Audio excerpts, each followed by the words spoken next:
I'm Carrie Cassidy from Project Camelot, and today we are going to be talking to Sean David Morton, who is on the run, and he's got a rather secure setup from what I understand. And we're going to find out a little bit about that. I'm not sure how much he can talk about his situation, but Sean, welcome. I'm putting you on the screen now. So thank you. Say hello to everyone. Hello, everyone. How are you? And hopefully our sound is okay. The volume's okay. I'm just going to turn the volume up a little here. Okay, so Sean, it's just lovely to see you. And thank you. Thank you. Everyone is going to be very concerned as to how you're doing and where you're located. And no, just kidding. Yeah, yeah, somewhere in Iceland. That would be a good place. Yeah, so if you want exactly. Iceland. Okay, that would be fun. Yes. Sounds, yes. Asylum. I was going to say insane asylum. No, asylum in Iceland. And yeah. I'm getting the thumbs up saying our sound is okay. So hopefully that is true. So go right ahead, Sean. I just want you to launch into what anything you tell us about your saga, your current situation before we get into these other topics. Well, I can't say much about it because the people involved in this, Valerie Makowicz, James Hughes, and Judge Stephen Wilson, are quite simply the biggest gang of criminals you're ever going to see. I mean, they're just criminals. And as far as the case goes, other people's legal challenges are boring, but in open court, they were allowed to change the indictment. They were allowed to change dates. They were allowed to the tax stuff that they were talking about was long past the statute of limitations, and they were allowed in open court to simply say, well, we're just going to change the dates of this, Your Honor, to make it all fit with our grand plan so that we can nail all these people on everything.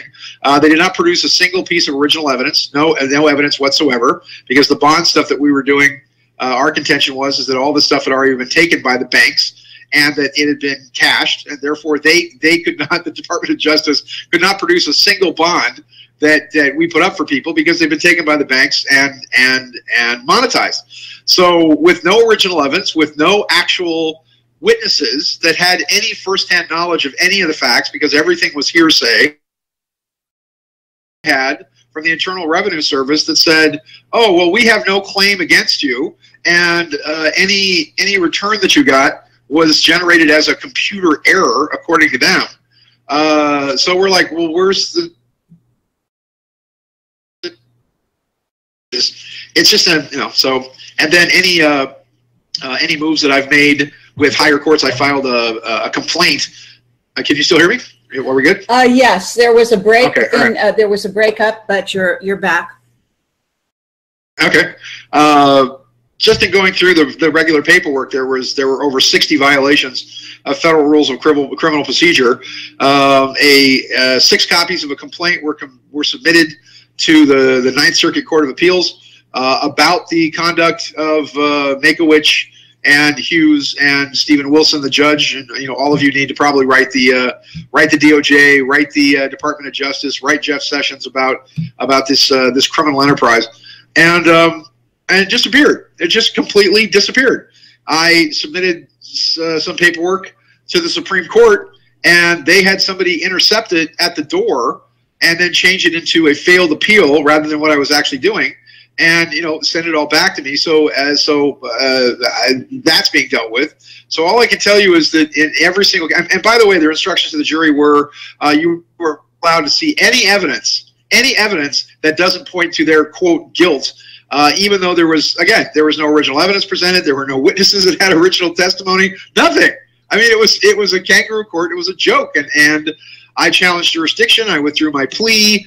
When I kept asking what the jurisdiction of the court was, I was threatened with U.S. Marshals who stood behind me, threatening to arrest me in open court if I spoke, if I talked about my constitutional rights, because I was demanding that the witness take the stand, the person with the claim against me under common law, et cetera, et cetera. So this whole thing was a gigantic kangaroo court where dates were changed and laws were broken and federal rules of civil procedure were completely ignored in order for them to get what they got. And of course, what they need to have is, with a conviction, they get to cash in all these bonds. So they're, you know, we're talking about, and by the way, I don't know if people are familiar with this, but one of the things I learned, you know, every court case, by the way, every court case has a CUSIP number that's attached to it, which is, and by the way, the court that I'm dealing with, which is the United States District Court for the Southern District of California, is a business.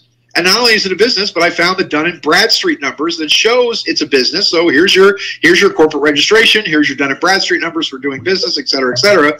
And everything is turned into, all these cases are turned into bonds, and they're turned into investment devices. And I took the court cases, and I got what's called a CUSIP number, and the CUSIP numbers then relate to, and I can actually prove that our court cases were then folded into massive trust accounts at Fidelity Mutual in Canada. And there's 3 major trust accounts. One was Fidelity Foreign Exchange, the other one was Fidelity Mutual, and these cases have now generated well, the funds themselves are worth about $2.5 billion if you take everything into account. But just this case alone has now generated for the court as a business and the banks and whatever else $417 million.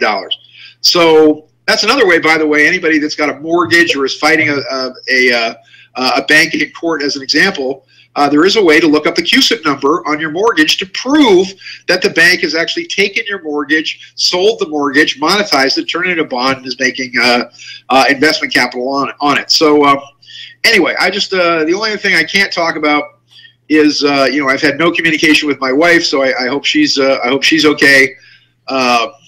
There were people that busted into her house and held her at gunpoint. You know, when I was long gone, wasn't there, but you know, they got her on the floor, they put a boot on her head, they pointed guns at her head while she was, you know, weeping and sobbing, and you know, so just once again another violation simply because they saw her car in the driveway.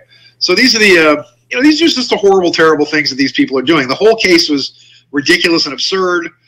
We didn't do anything wrong. We didn't do anything illegal. And by the way, the bonds that they were talking about, there was full disclosure on the bonds. You know, if there's some kind of fraud or conspiracy to fraud, when you send somebody paperwork, because that's what we were convicted of. We were convicted of simply sending paperwork that they didn't like. Not only them, but because the banks took the bonds, couldn't produce them in any of the court cases that we were involved in, where we actually tried to sue the banks to actually get them to produce the bonds. Every single case was, oh, the dog ate it. Oh, it got blown up on the Death Star. Oh, it got put in a desk and it got taken away. Oh, I gave it to my secretary to destroy. There was, in every single case, none of them could produce one of the bonds. Every single person had another excuse as to why the bonds were destroyed, or why something had happened to the bonds. But not even the mighty Department of Justice could produce a single one of these originals because they've been put on deposit, monetized by the banks. And every single one of the bonds it came with a memorandum of understanding that said, look, if there's anything wrong with this, this is what this is. This is full disclosure. This is to access the Social Security account, or the account of the citizen, if you will. And by the way, we were going to profit from the bonds. The people that we did the bonds for, and we're talking about a grand total of 13 people that we did bonds for over a course of 3 years, I guess, maybe 2.5 years. So 13 people are all friends and family. None of whom it got put in a desk. I'm sorry, they got one woman to testify against us, who, once again, we said, if the banks return the bonds for any reason, the small donation that you've given to us for doing all this paperwork and doing everything else, we will happily give back to you. And they asked her on the stand, well, did you ask the bank for the bond back?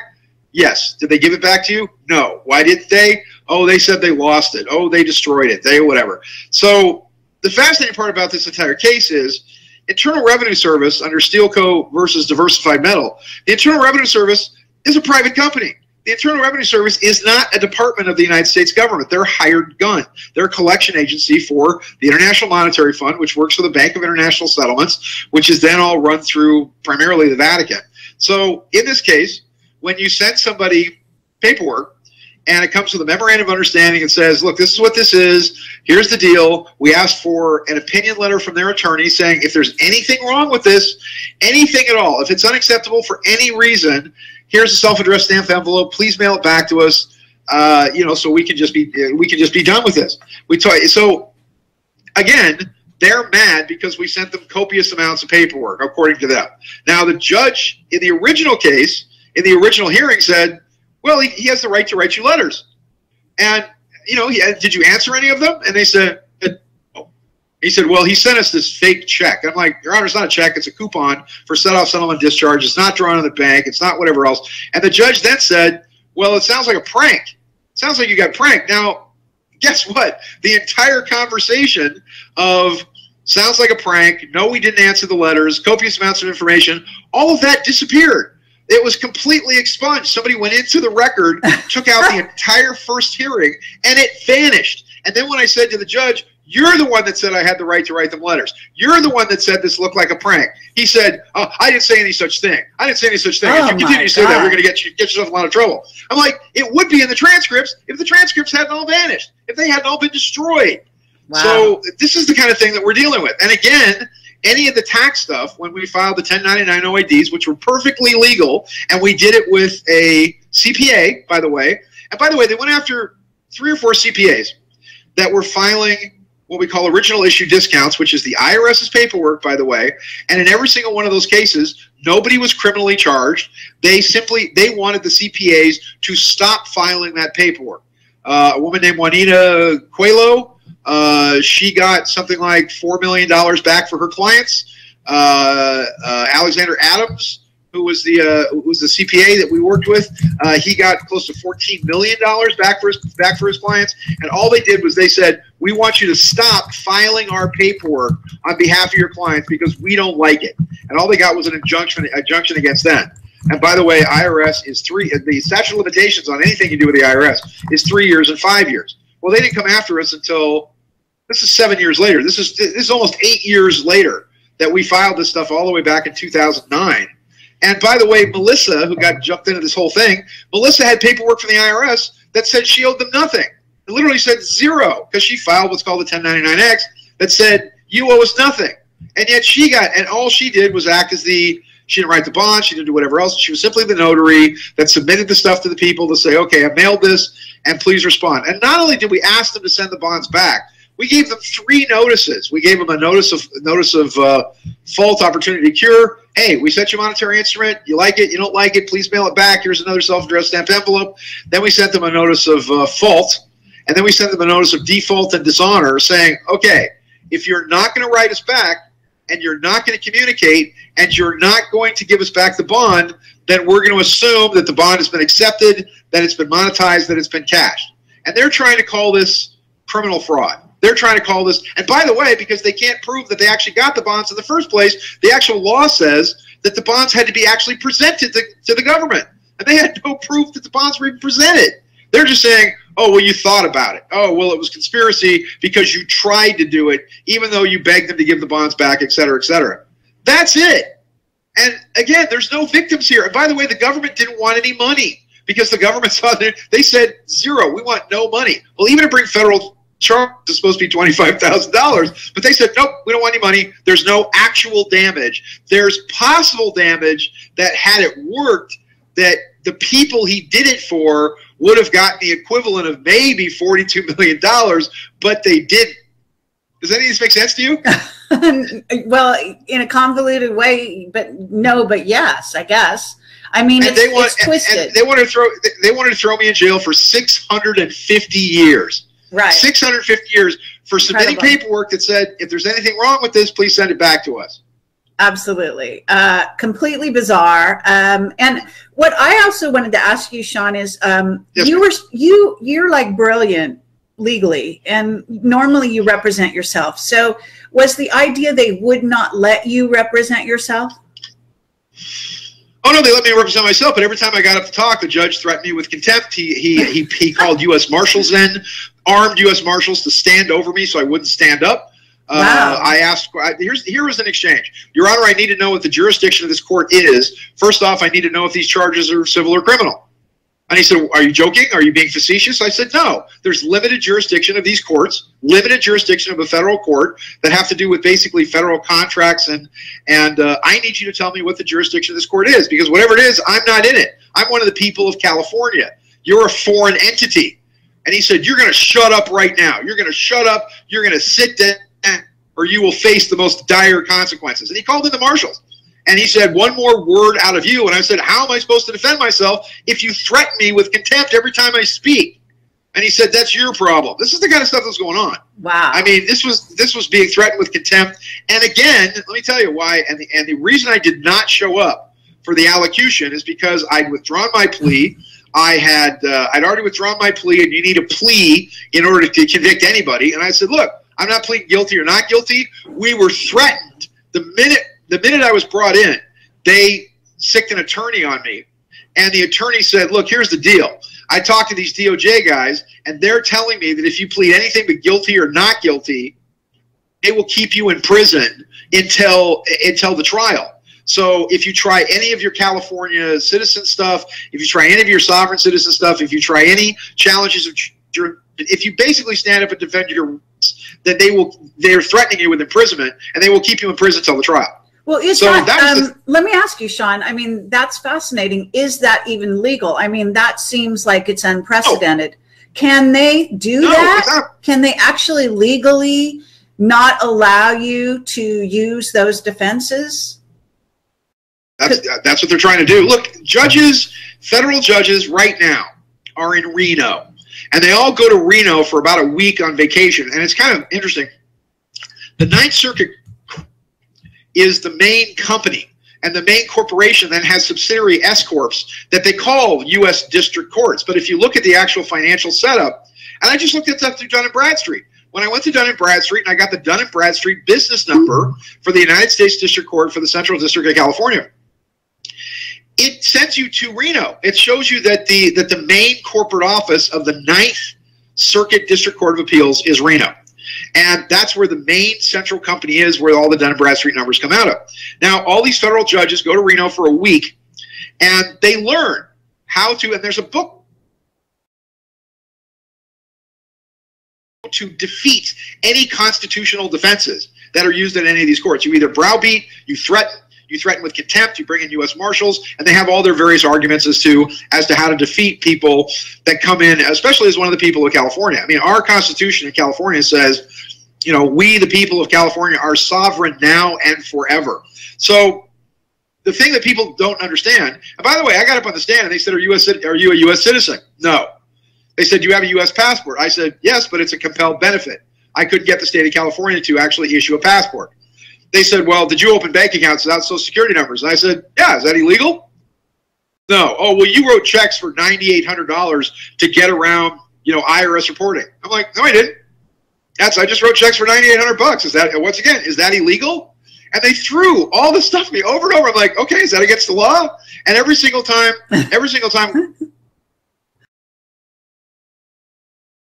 work on a screen, I was like, objection, overruled, exception, objection, overruled, exception. Where's the original documents? Where's a single piece of paper that's actually an original bond? Anywhere. Oh, we can't find them. We can't get them. So that's the nightmare of this whole thing. And yes, these judges, they go to Reno and they learn how to defeat anybody. And look, again, not a sovereign citizen. That's not the word, but I'm in California and I'm an American national. And as a citizen of California, our Constitution states that we are free and independent now and forever. And there's two laws and codes. There is one that is for the people of the sovereign states. That's the United States Constitution. That's about 4,300 words. And there's another one for people that want to be, quote, U.S. citizens, and that's the United States Code. And the United States Code can throw you in jail. And under the United States Code, the average person just walking around minding his own business commits probably 3 or 4 felonies a day. And everything that they're using is something called Title 18. By the way, this is the same thing they used against Hillary Clinton, which is Title 18. Title 18, which was passed in, I think in September of 1946, was passed on a day that Congress wasn't even in session. You can prove it. You can prove that Congress wasn't in session. It was simply entered into the Federal Register. It was never promulgated as positive law. And if you challenge it and say, look, this law is completely bogus, it says in the law that you have the right to challenge it because it's not promulgated as positive law. And this is what they get everybody on, all these conspiracies against the United States. Wow. And as a person under the 6th Amendment, you have the right to face your accuser. You have the right to get the person who's accusing you of a crime up on a stand. And that's what I said over and over and over again. I said, I have the Sixth Amendment right to face who's accusing me. I want you to put Mr. and Mrs. United States on the stand. And I want him here by the end of the day. And at the end of the day, I said, by the way, I just want to point out that my accuser has not appeared. Because the United States of America cannot be harmed. It's a giant corporation. It's a giant company. It's a fiction. And you, under the Sixth Amendment, have no right to charge me with anything that's actually being accused of me as a fiction. So put the IRS on the stand. Put the United States of America, Mr. or Mrs., whatever, put them on the stand. Where are they? And they're just laughing. I'm like, nope, you have the right to face your accuser in the Sixth Amendment. Okay, let me ask you something, Sean. Isn't it also that, in a certain sense, what you seem to be saying is that constitutional law is not being upheld in these courts? Of course not. But you have to, because it's all federal. Therefore, you got to declare it. And again, you can challenge jurisdiction at any time. I challenged jurisdiction. I withdrew my plea. They have no subject matter jurisdiction. They have no in-res jurisdiction, over me. And because I never took a lawyer, the lawyer is what, the minute they stick this lawyer on you, you become incompetent. You become a ward of the state. Remember the scene in The Matrix where Agent Smith, which I thought was funny because one of the IRS agents was actually named Agent John Smith, and I'm like, are you kidding me? So and he says, and Neo says, and he says, well, we'll set all that aside if you give us information on Morpheus or something. And Neo goes, wow, that sounds really great, but how about I give you the finger and you give me my phone call? And then Agent Smith says, well, how can you make a phone call when you're not able to speak? And then suddenly, remember when his mouth goes over that horrible scene? Right. Where they, and then they put the thing in his belly button, the scorpion thing in his belly button to track it. That's the same thing. So the minute you take an attorney, the minute you take a lawyer, you can't talk. Wow. And you have to put everything through the lawyer because now you become a ward of the state. Well, I was never a ward of the state. I never took a lawyer. I was all under. And by the way, if you go on the DOJ website, the Department of Justice website, it says, America, the United States is a common law land. That's the banner on their website. And in every single case, I was using the common law, which was the right to face your accuser, the right to have original evidence, the right to have people that actually know something or had some experience, whatever the crime is, on the stand. None of that happened. They were allowed to change dates. They were allowed to backdate what they called the supposed crimes in order to get the tax stuff in there because, I actually got a refund. My wife got a refund, which she then filed the paperwork, and then the IRS said, okay, you owe $0, and yet she got tarnished with the same brush. I just got thrown in the wood chipper with everybody else. But that was the only part of it that looked kind of good because, yes, I got a return by filing the paperwork properly. And even if I'd filed the return straight up without using the 1099 OID, and this is better than anybody, we had turned about $525,000 into $5.9 million during Forex, and then our buddy, the trader, decided to do everything that I told him not to do and lost the money. Well, you get money back if you make an investment. If you make an investment and you file that as a loss, the government actually then gives you a return for that money. So people were saying, "Oh, you got a six-figure return for the funds." Well, where did the funds go? The funds went into stocks and other bonds and things to help the people in the trading accounts. Had the film company actually gone to fruition. So every dime of that money got reinvested to help the people in the accounts. So it's just, I'm just saying that because we were dealing with such huge amounts of money, had we simply filed the return straight up without using the 1099 OID, we still would have gotten a six-figure return, a substantial amount, because of the amount of money that had been made. Like I said, $525,000 got turned into $5.9 million, and then a trader decided he was smarter than me and bet the exact opposite of everything I told him to do. So all these people were calling me on the phone going, hey, man, are we millionaires? And I'm like, nope, the guy lost everything on Thanksgiving back in 2006. And they linked that into the bond stuff and then tried to claim that, well, we get to pass the statute of limitations and all this stuff because, oh, it's one big crime. It's one big conspiracy helping 13 friends and family. Actually, and by the way, we would have not gotten free houses or student loans or whatever else. We were doing them on the benefit of other people, and we got filing fees. We got basically our expenses for filing it. So my question becomes, well, the people that were going to get the house or the mortgage or whatever else, why aren't they all named as co-conspirators? But, they could get away with that. Okay. All right, there's more important things to talk about. You want to talk about better stuff? No, well, no, I mean, this is great. And at some point, tell me if you can take any questions in the chat, because just in case the people want to ask you some questions towards the end, just tell me. Sure, sure. Okay. I hopefully I'll be able to stun them enough with what I have. All right. To be able to make them happy. All right. Look, we have one of the biggest turning points in American history, and look, I'm a guy that has made outrageously true predictions, over the course of my career on, the #1 guest on Coast to Coast. And, wait. I just want to say here, sorry about this. Can you please delete this person who's calling me a Freemason? Because I'm not a fucking Freemason, so get off my channel, you jerk off. How do you even join the? I don't even know how do you join the Freemasons. I don't even know, but like, don't tell lies about me in my own fucking chat room. You know what I'm saying? It's okay. By the way, I know Carrie Cassidy personally, and we've never been to a Freemason meeting. She's not a Freemason. I wouldn't even know what to do to become one. Okay, now go ahead, Sean. We don't have a secret handshake when we meet up. It's all that stuff. It's right. It's stupid. I mean, I have a friend that was in the Masons that said, "Why don't you come and be a Mason?" I was in D. Malay when I was a kid, which is like the Boy Scout Mason. But, and I also belong to, full disclosure, I belong to the Knights of St. John, the Hospitaliers, which are a medical group that's 1,000 Templars escaped to Russia. They were given sanctuary by Tsar Paul back in like the 13th century, and it's a little club and organization that helps people. They bring hospital care to damaged places and emergencies and all that. But the Knight of St. John, the Hospitaliers. But no, Carrie's not. That's just. I know. I'm sorry to interrupt you. So let's go back to the topic, because you were making a very important point. So go right ahead. All right. So here's the topic. This is coming up next Monday with the eclipse on August 21st. Is look, I'm telling you, this is one of the biggest turning points in American history.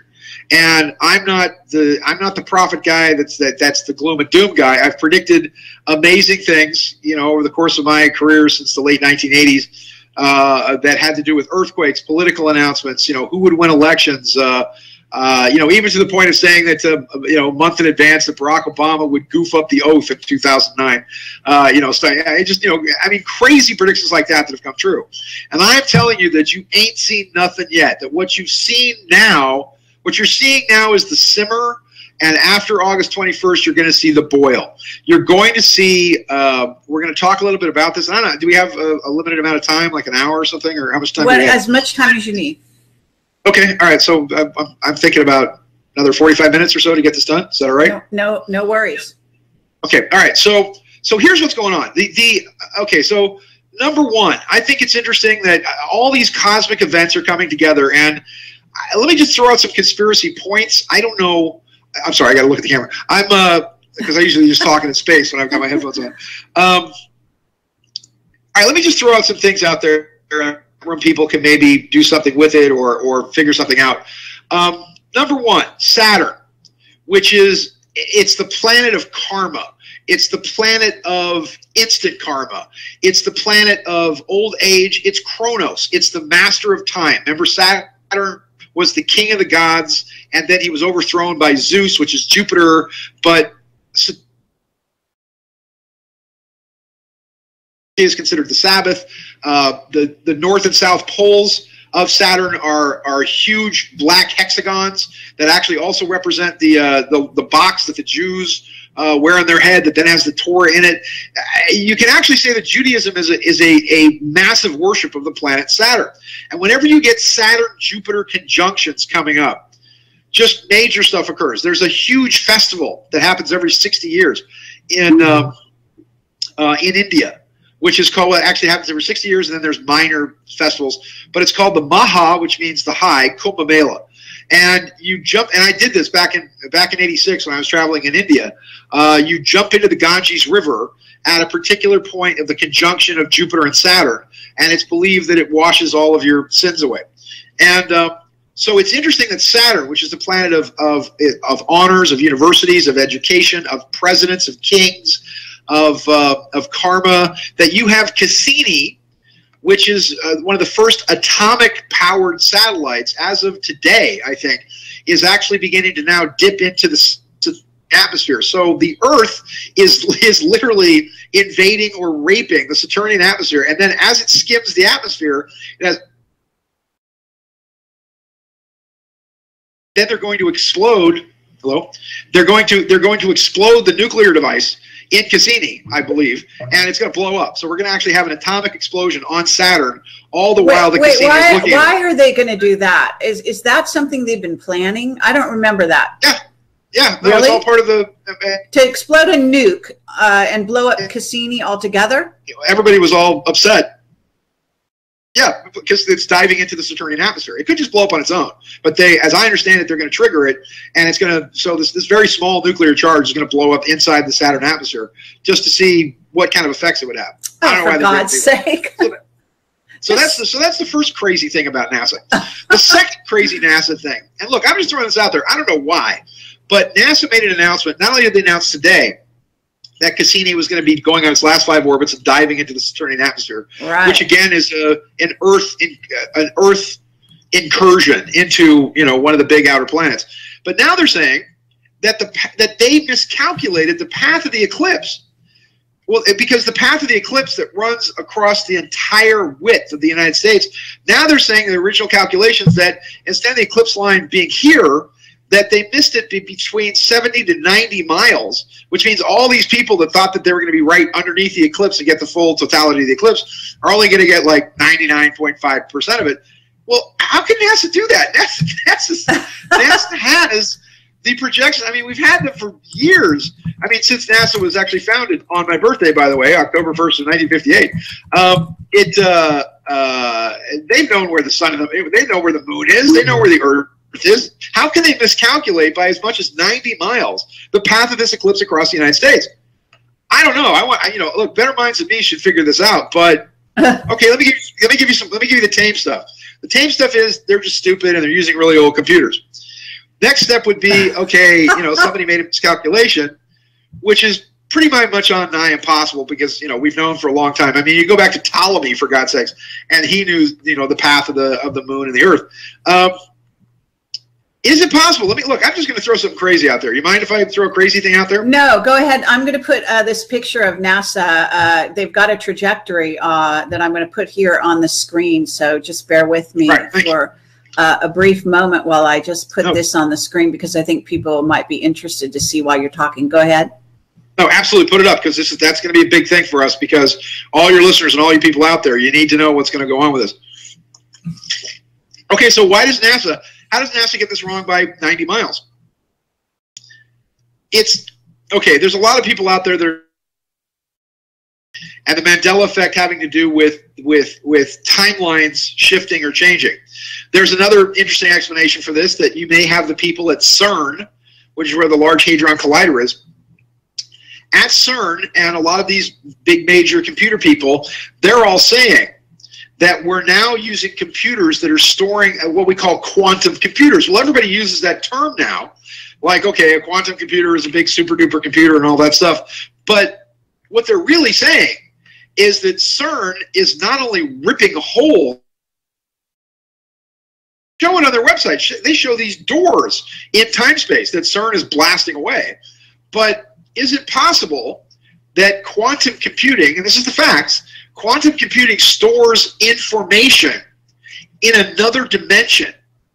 So if you look at the Mandela people who are saying that certain things are changing, like Neil deGrasse Tyson getting up and saying something about where we are in the Milky Way and having 2 other astronomers correct him and say, oh no, we're not Orion's spur anymore, we're closer to Sagittarius. I mean, just weird stuff like that.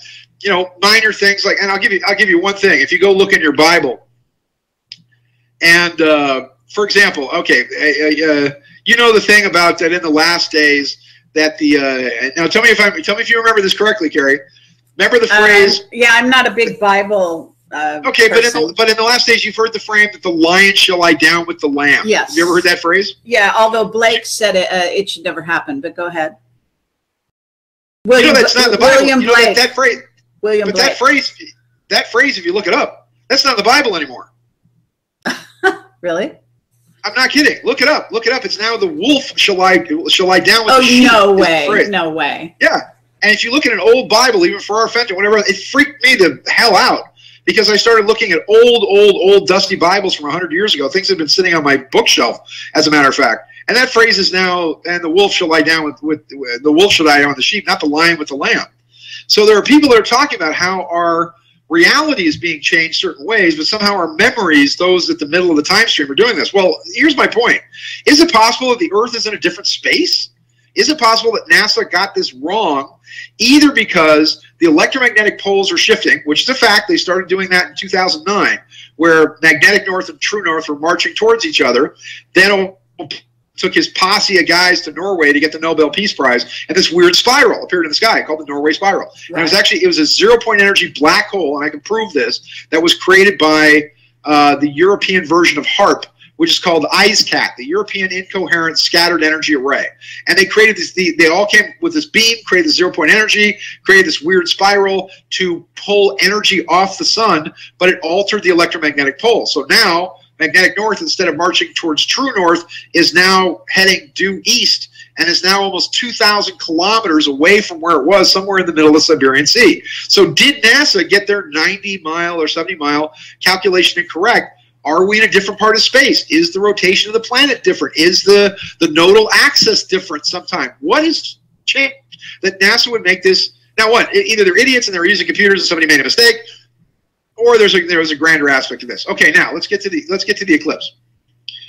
This is one of the first times ever, and well, it's the first time that we've actually had an eclipse that actually crosses the entire. I mean, it begins right in Oregon, and then then of course ends off the coast, and you can see the line of the eclipse. But the crazy part about this is you now have millions of Americans are going to see the sight of a lifetime when you have this very rare total solar eclipse. It's going to go from Oregon all the way out to South Carolina. Day's going to turn to night. For the penumbra of the eclipse is about 2 minutes and change, 2 minutes and 30 to 2 minutes and 50 seconds.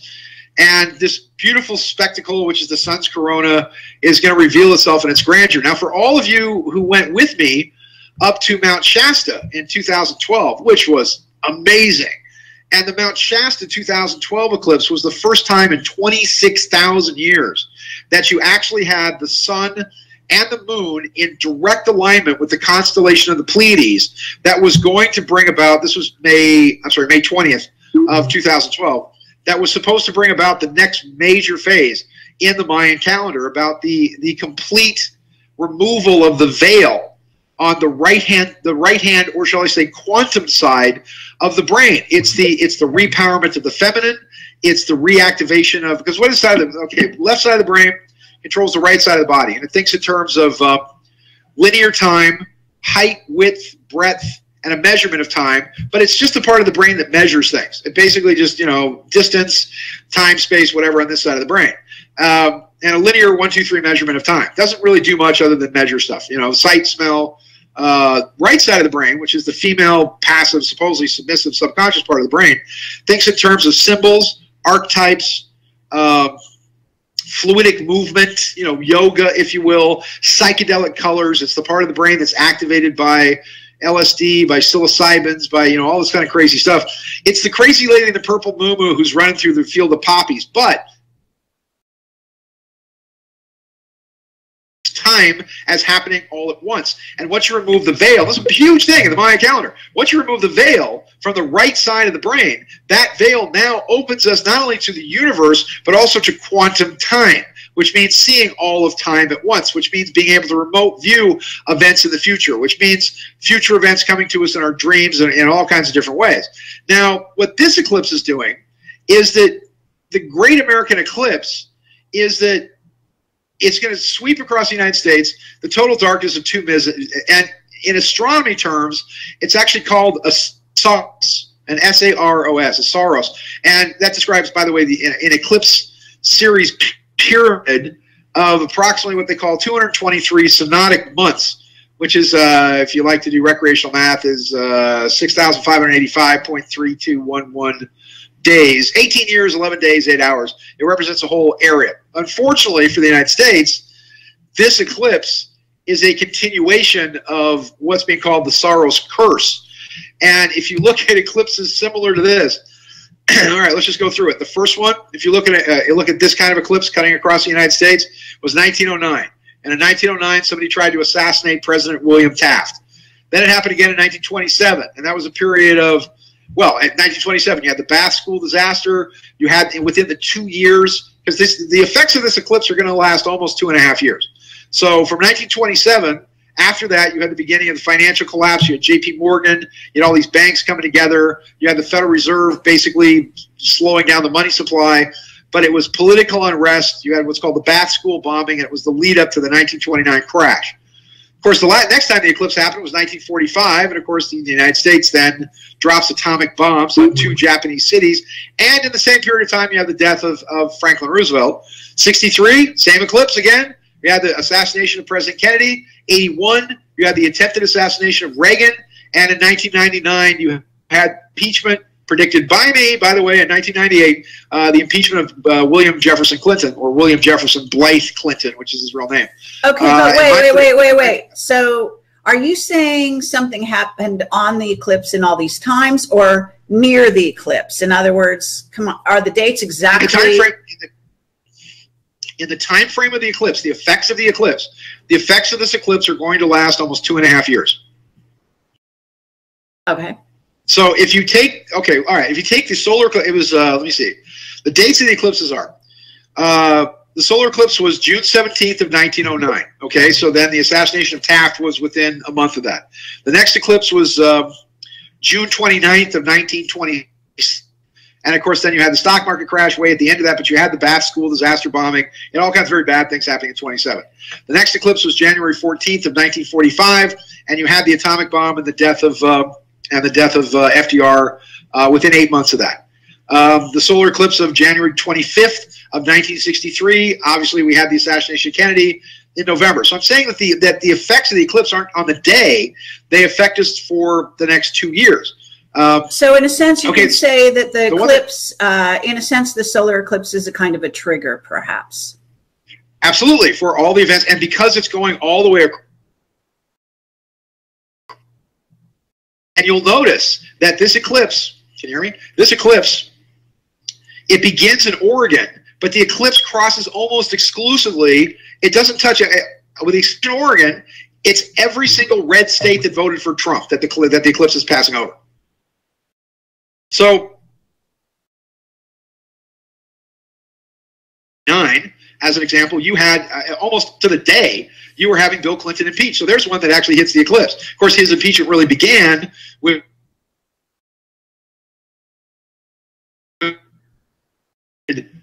Well, all the stuff started kind of in June.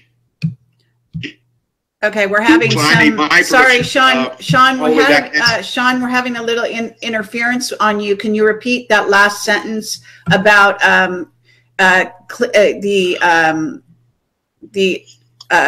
Clinton impeachment proceedings? Clinton, okay. Can you hear me? Yeah. Can you hear me now? Yeah. Okay, so the solar eclipse of August 11th of 99. That was almost to the day of when they were in the process of impeaching Clinton. And now we've got the solar eclipse of August 21st of 2017. Ptolemy was the one that did all the research on the eclipses. And he based a lot of his stuff on the ancient astrological documents found in the Library of Alexandria in Egypt, which was the greatest library ever in human history. And it was which is now, well, it's all under the Vatican. A lot of it was looted, but of course it was massively burned by Caesar. Yeah, but I think that was a cover story. But nonetheless, it was all carted under the Vatican. But the Muslims completely destroyed it in 642 A.D. And this is where we get this whole concept of the Saros curse, because Ptolemy discovered the Saros curse as. And it hasn't been. By the way, there's a big article. It was done in Time Magazine. Time Magazine, in an article, Newsweek, saying the solar eclipse can mean disaster for Trump, according to astrologers, and that's a reference to modern day, to modern day astrologers. Well, just out of curiosity, Sean, you're an astrologer. Did you? First of all, I don't remember if we talked during that time, but did you predict Trump would win based on his astrology?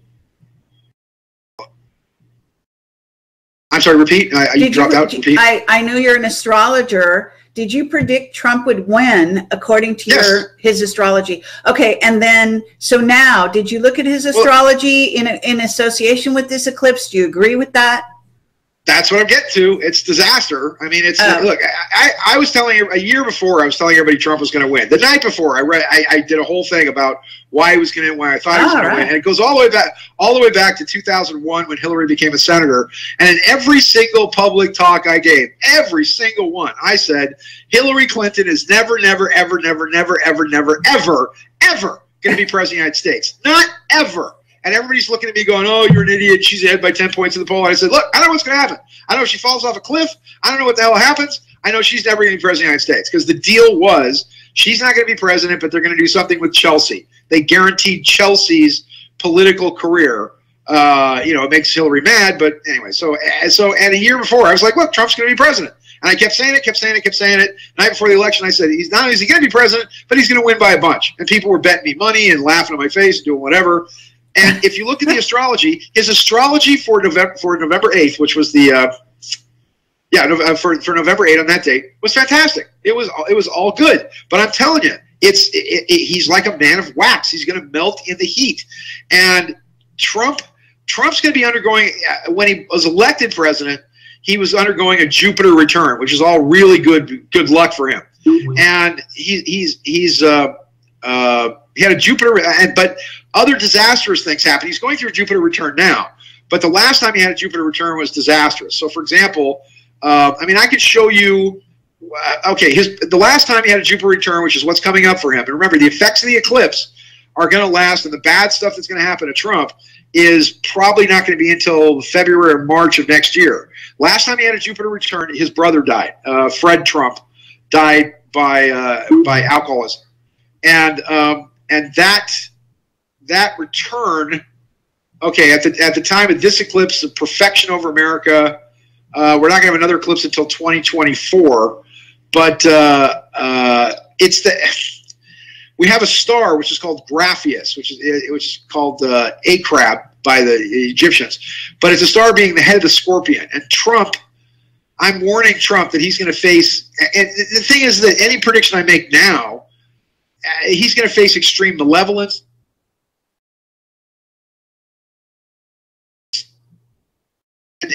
Actually, I think it's already happening. Trump science is.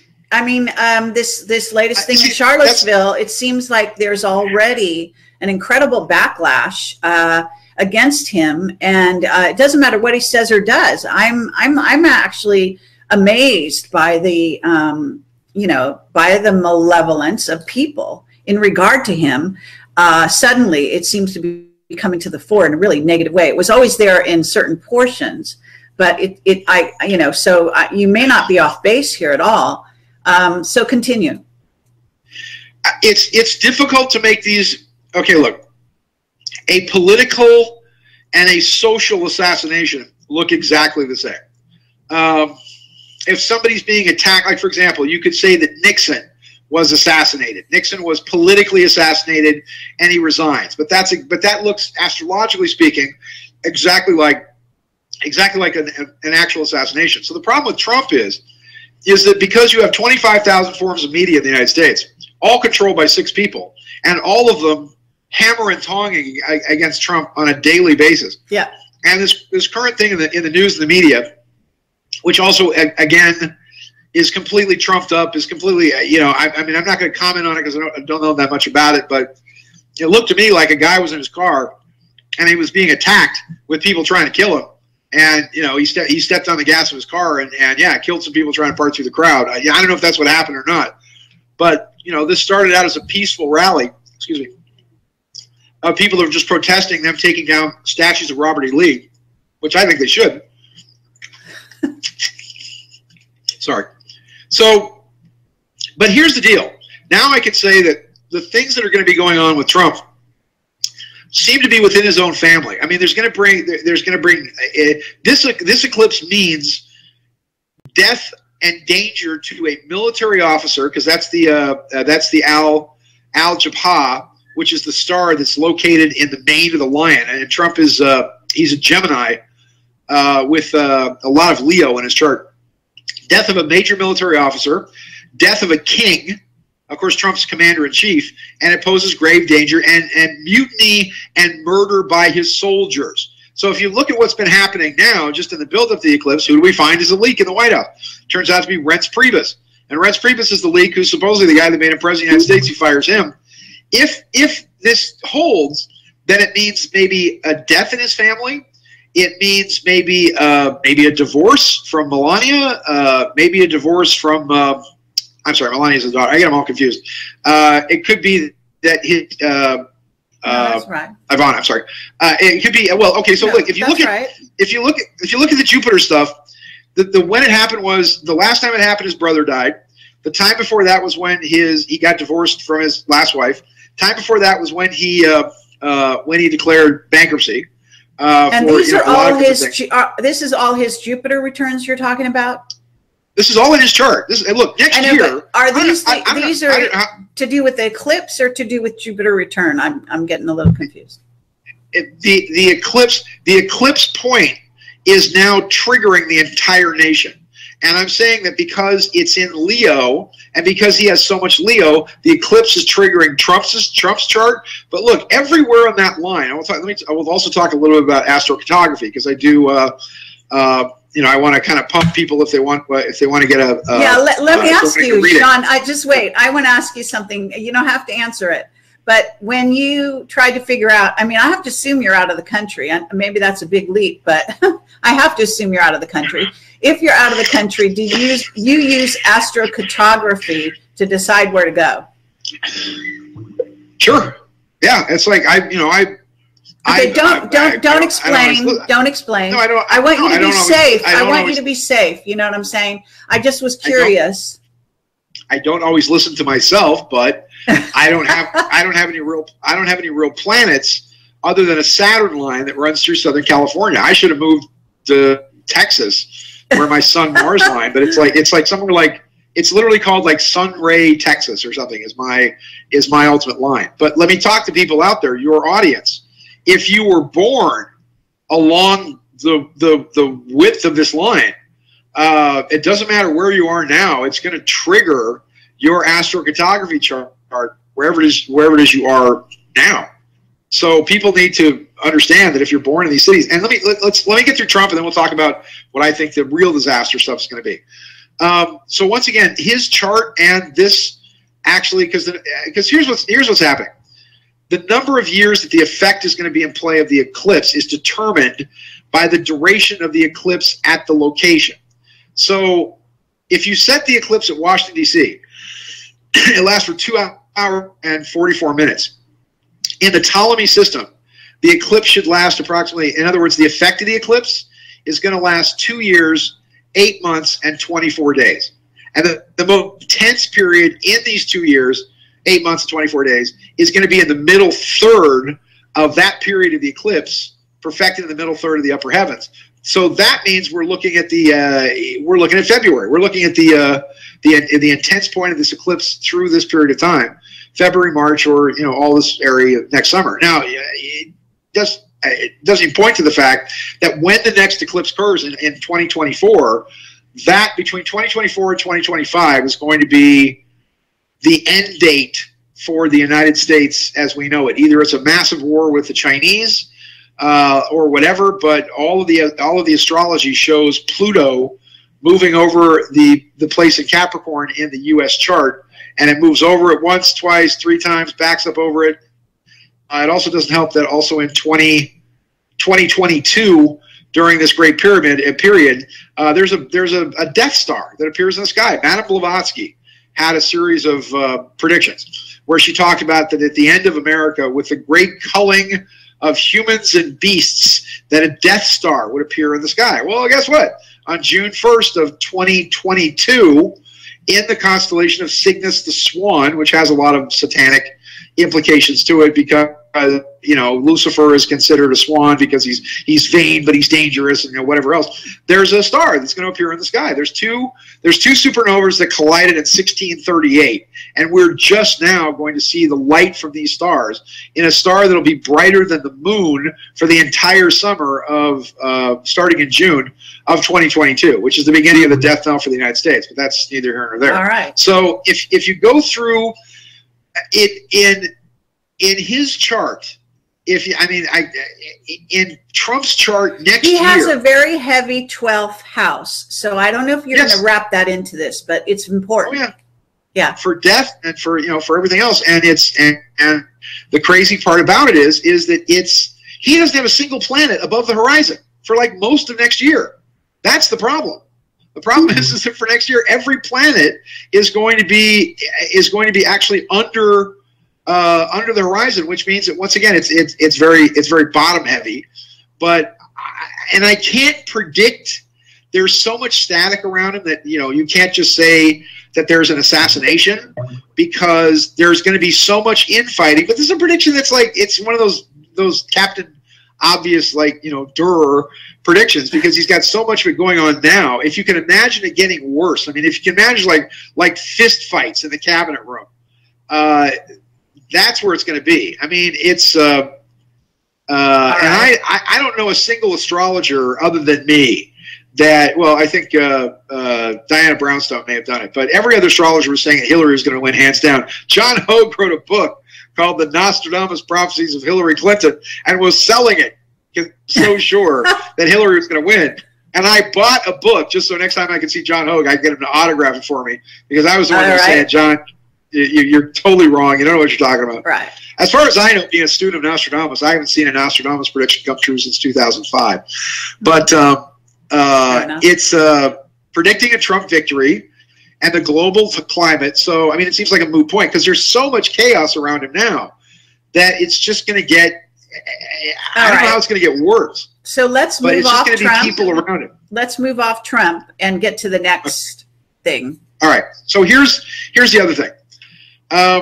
Okay, you've got this eclipse that's running across the country. The center of the eclipse, in other words, or the penumbra of the eclipse, where it's going to last for, again, 2 minutes and change. I think it's 2 minutes 38 seconds. It's almost 3 minutes, actually. It's 2 minutes, and if you round it up, it's like 3 minutes or so. Just so happens to be right on top of the New Madrid Fault, directly on top of it. Now, anybody that knows about the Madrid Fault or knows anything about it, here's the history. Here's the geology of it. The New Madrid Fault ruptured in 12 is off the top of my head, and February of 2013.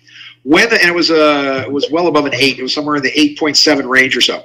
It rang bells as far north as Toronto. The Mississippi River ran like 100 miles wide in certain places. The city of New Madrid, Missouri disappeared. It just was swallowed by the earth and vanished off the face of the map. What year are you saying this happened? 1812. Oh, okay. And 1813 is when it occurred. New Madrid Fault. Now, had the same earthquake happened today, we would have, I mean, forget about it. We'd have trillions of dollars worth of damage, millions dead. You know, there's all kinds of stuff that's built along it. But the New Madrid Fault runs right along, I think, the Mississippi. Not to mention the nuclear power plants that are. Nuclear power plants and all, you know, just, you know, name it, it's all there. So here's your challenge. And this is, let me put my conspiracy theory in there of what my theory, my opinion of what I think they're doing based on what their capabilities are. In 2011, FEMA, there were all kinds of little minor quakes that started occurring around the New Madrid Fault. Now, let me tell you how it's different from the San Andreas. If you look at the four horsemen of the American apocalypse, you would have the New Madrid Fault, you would have the San Andreas Fault, you would have the Mount Rainier, because the soft side of that volcano faces Seattle. And, of course, well, I had a dream it's going to erupt, for what it's worth. Go ahead. There you go. And the mother of all natural catastrophes. I mean, an extinction event, the only thing less than maybe a giant asteroid hitting the Earth would be the Yellowstone caldera. The Yellowstone caldera is the mouth of a volcano, literally. It's about 600 miles across. Now, there have been some panicked on this. Matter of fact, I think I was on a radio show where they were asking me about, well, what do you think of the New Matter fault? And it had risen about 16 feet or so. Monoxide gas, all kinds of gas was actually escaping from it, which killed herds of elk and buffalo. And the Park Service was trying to say, oh, they just died from eating, poison like it. And I viewed it and said, no, it's like a souffle. It's going to come up, something's going to pop it on the bottom, and the whole thing is going to go down, which is in fact what it did. Now, here's the challenge. The San Andreas fault can't really have a 9-point rate because the fault itself has all kinds of little, what they call faultines, these little hairline fractures that go out California. When the San Andreas blows, which it will, the San Andreas blows, it spreads the energy of the quake out. The problem with the pneumatic fault is you have what's called the Appalachian plate, which is like a ram's head, and then you have the North American platelet, and the two of them just butt into each other, with the focal point being around New Madrid as an example. But it doesn't have any fault lines that go off of it. It's just two big things. So when it ruptures, one will probably slide into the other and then break apart and cause all kinds of chaos. Now, in 2011, if you remember the earthquake that damaged the Washington Monument, I was actually in New York City. It was August, somewhere, I think it was August 11th of 2011. And I was actually in New York City when this quake hit. And I was in Columbus Square in the Apple store, and they emptied all the people, and everybody was emptied out into the main square, and not a single person. They were all, they were all punching on their iPhones, oh yeah, this and that. And I said, hey, it's a beautiful day, and everybody just looked up at me and went right back to punching their iPhones. So because Carrie, when you and I were kids, our social network was called Going Outside. That's what we did. So okay, don't date us. Don't date us. Okay, no. Oh, I know for me, it's called Going Outside. It's like the only, millennials, the only nature they get is when their iPhone battery runs out and they bump into a tree. Look, a forest. So here's what I'm saying. It is my belief, and you can call me crazy if you will, or arrest me and try to throw me in prison because I wrote Sands of Time, Volume 1, 2, and 3. I told you in the book. The real reason you're being hassled. Yes, absolutely. That's what they're going to. And they're still on sale if you want to help and you want to support. Yes, Sands of Time, absolutely. 1, 2, and 3. Buy his books. They're well worth the money. They're phenomenal. Thank you. And Sean, by the way, I want to help you make a movie. I want to help you make a movie of these books. So even though you're on the run, I hope we can still make the movie. Oh, you just talk to my agent. She's fine. We'll talk about that. But it's all there. I've got the pilot written. I've got the whole thing. Excellent. And again, I'm not on the run. I did not wish to participate. The reason I did not go, let me make this very clear. I chose to not participate because I wasn't summoned, because it wasn't. And by the way, as far as I know, there's not even a signed warrant for my arrest. It's a notice of warrant. Nothing is signed by a judge. Nothing is official. Nothing is. It's such a kangaroo court. It's not even funny. But I chose not to go because I'd already put things in with a higher court, because I refused to participate for jurisdiction. I'd withdrawn my plea, and therefore there's absolutely no reason to me to participate in what was called the allocution, because they had no leg to stand on, because I didn't have a plea. They didn't have my not guilty plea. Months before, I actually put in affidavits of non-culpability as well, all of which were completely ignored. So as far as I'm concerned, I've already won the case, but they're just rolling on doing what they're doing. So, all right, so let's go. So if you link in the Edgar Cayce prophecies, now, good old Edgar, again, Nostradamus and Edgar Cayce, after about 2005, everything shifted. I mean, I believe the timeline shifted in 92, 93. It was whenever the Landers earthquake was in Southern California, when I watched a fleet of spaceships, alter time and stop that earthquake from happening. But that's another long story. But the land, it was 92. It was June 28th of 1992. Was a major shift timeline. So the Edgar Cayce prophecy, Nostradamus prophecies, I can't find anything he's done right since 2005. The Edgar Cayce prophecies have been technically by the letter correct. He said 98, 99, that we would see a shifting of the Earth's poles. There were, but it only shifted by 5 degrees. It went from here to here to here, back to here. However, another thing that I don't see anybody talking about is that in 98 and 99, there was an alignment with galactic center. Then again, December 21st, 22nd, 2012.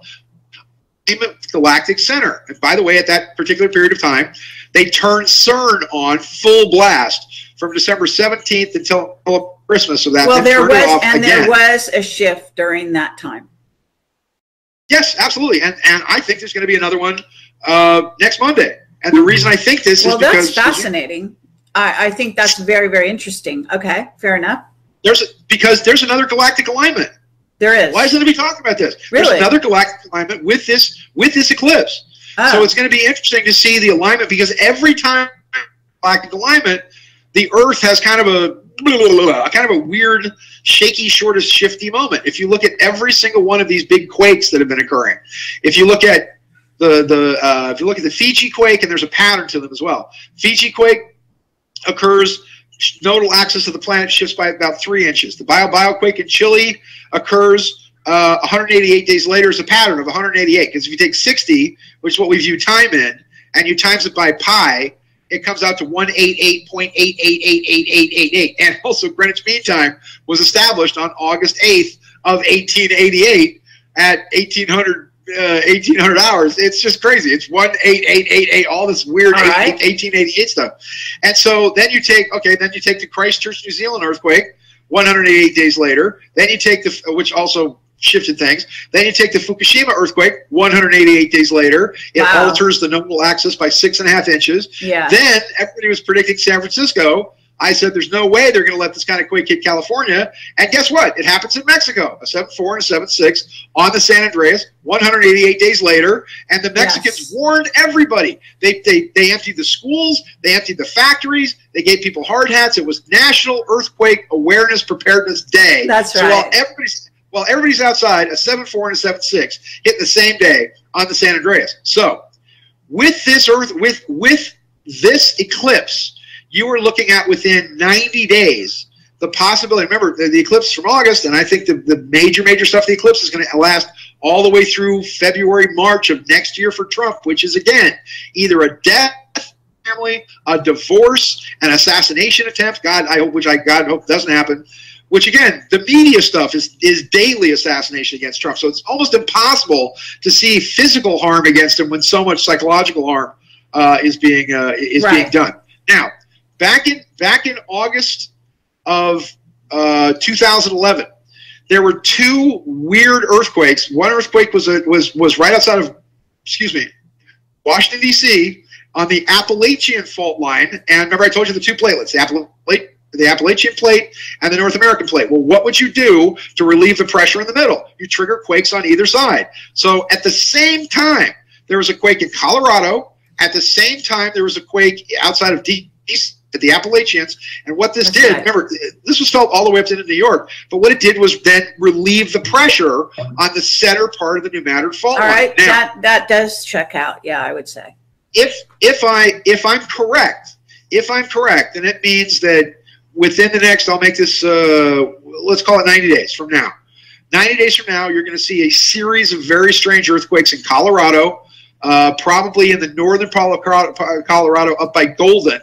Because if you go to Golden, which is where they do Coors beer, if you go to Golden, Colorado, you can actually see that you have the Rockies, you have the Sierras, and you have the Flathead Mountains, I think. There's 3 mountain ranges, all of different sediments. One's kind of gray, the other's silver, the other one's kind of gold. But all 3 of these mountain ranges come together, and you can see it. You can see where it comes together with the discolorations.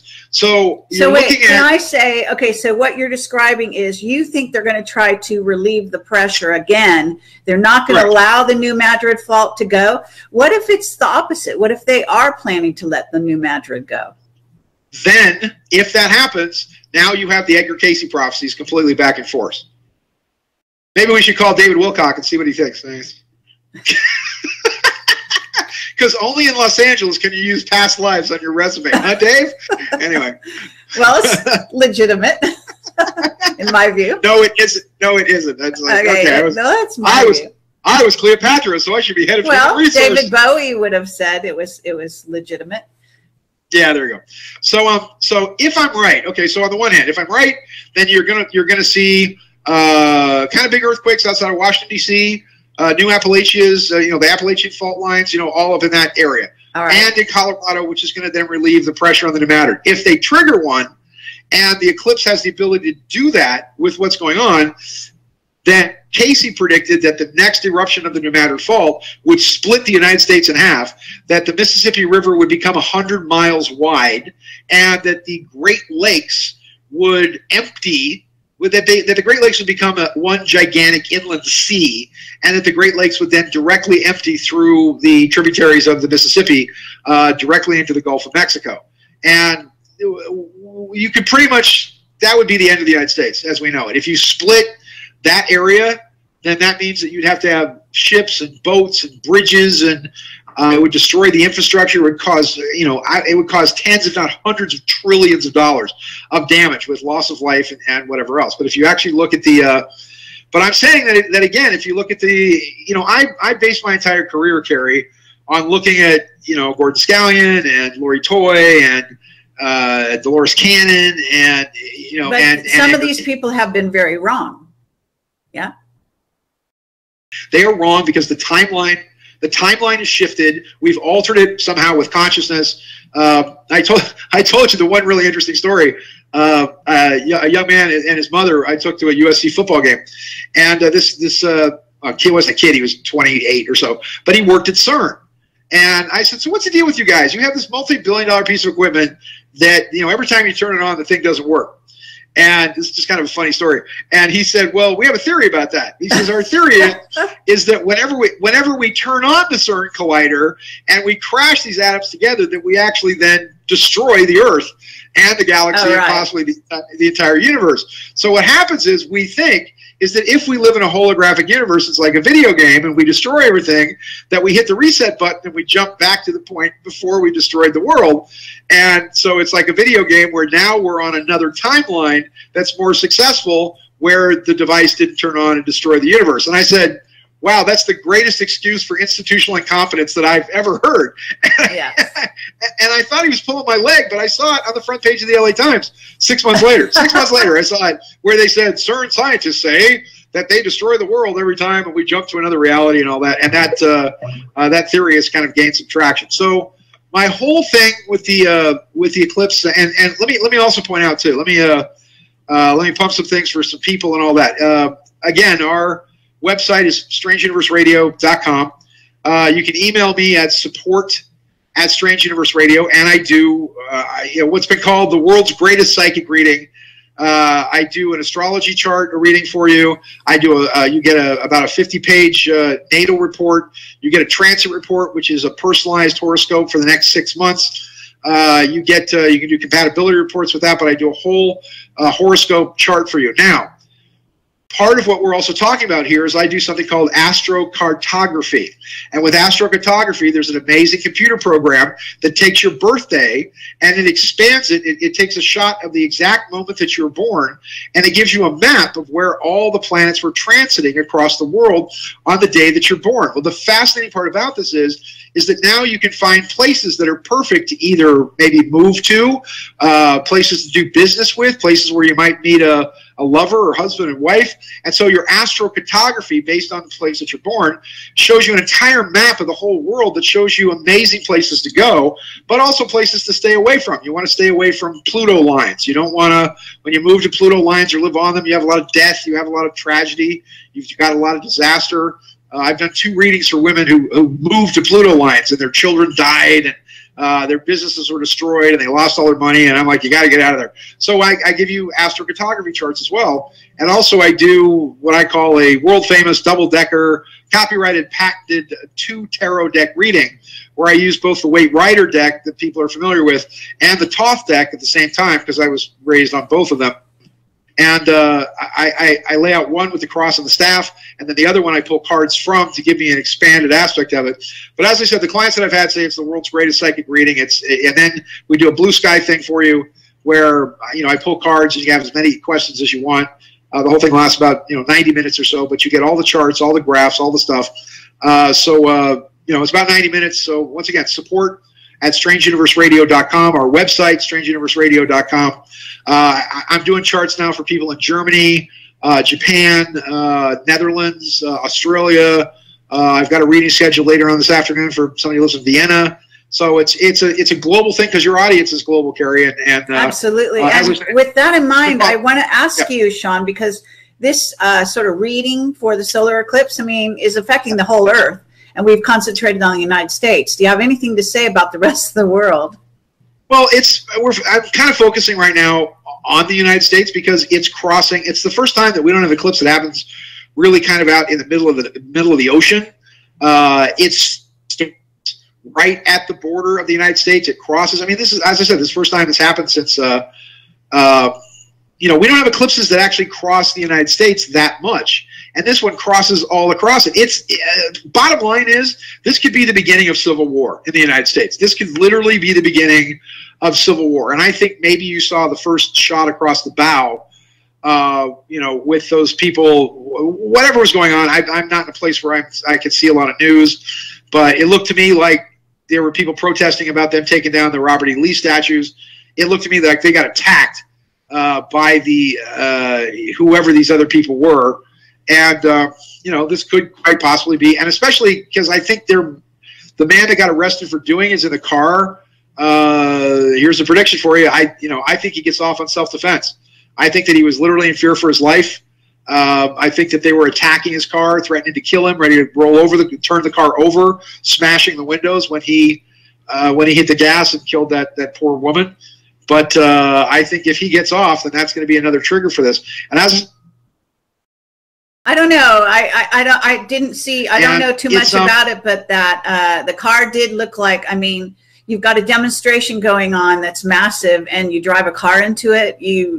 Are you brain dead? You know, there's got to be an intention there. So he may get off. He may be right, but you know, unless he was just maybe having some personal emergency, had to drive down that road. You know what I'm saying? You got to be kind of deaf, dumb, and blind to drive your car right into the middle of a bunch of you know, and to say nothing of the fact that it was a Ku Klux Klan demonstration, which is gonna, I mean, it was already written that it was gonna be a violent interchange because of the nature of it. You know, you just don't have that sort of display without, you know.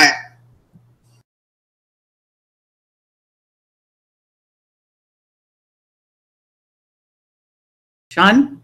Oh no. Are you there? Hello. Okay. Come on, seriously?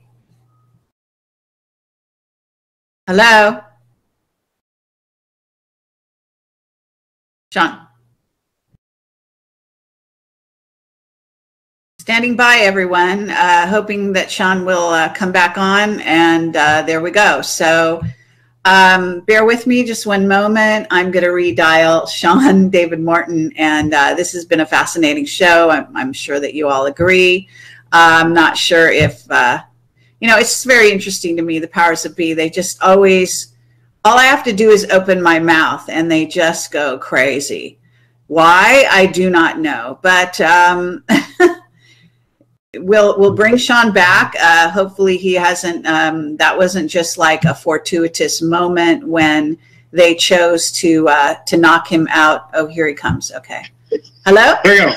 You back? Excellent. Okay. Thank you. Yes, we very glad that we're able to get hold of you here, Sean. And so you're back here live. And I moved to another country. I had to move to another country and then reconnect with you. So all right. So there it is. All right. So it's the. So anything else? Like I said, the rest of the world is still. We're still having a world event. Anything else you want to say about the eclipse, and or was there was another topic I think we were going to discuss, but I can't remember what it is. Well, we talked about the new matter fault again. Right. If this eclipse does trigger, the Edgar Cayce prophecies, and it does split. Well, of course, remember the Edgar Cayce map from whatever. Well, there is a timeline that has to do with civil war in the United States. I've actually had dreams about that timeline. And I know that Duncan O'Finian talked about that to some degree. He said he had visions of rivers running with fire. He lives in that part of the country. There are a lot of people moving. In fact, I'm going to have Waterman on. Doc Waterman is his moniker, but he's a fascinating guy. He's going to be on my show in the next couple of days as well. And he had another agent, agent that works for the CIA, the company, told to move to the Ozarks area. And that's always the first choice for people who are in, in the know, supposedly, as to when a big event's going to happen, preppers and all this kind of stuff, is the Ozarks is considered to be the safe place, higher ground, if and when the new Madrid or anything else goes on. Well, I mean, I can go all the way back to 1994. And in 1994, and you can look this up online if you want, because I think it's readily available. But if you look up the Vajra Chronicles, in which I did what we call a Tibetan time transference, and I went to 100 years in the future and kind of looked back on the past, and so far that's been really holding. But in 94, in the Vajra Chronicles, when I said, okay, there's going to be attacks on New York and Washington, D.C. in 2000, they're going to blame the Islamic Jihad for this. It's going to then lead to wars in the Middle East, which will then lead to bankruptcy for the United States, which is a phase that we're in now, which will then lead to, after 2010 to 2012 period, is going to then lead to civil war in the United States. It's going to be building up. There's going to be wars with Islam. Then it's going to be, after the wars with Islam, then fade. The next conflict is going to be with China, along with civil war and civil unrest in the U.S., which will culminate with quite possibly a major shooting.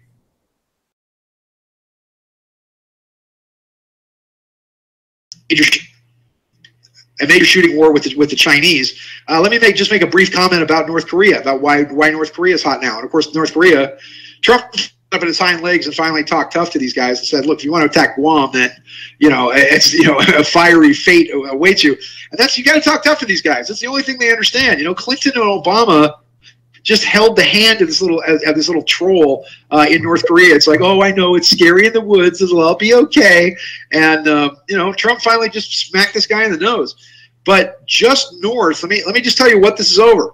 If you look at South Korea, just north of Seoul, just across the demilitarized zone, in the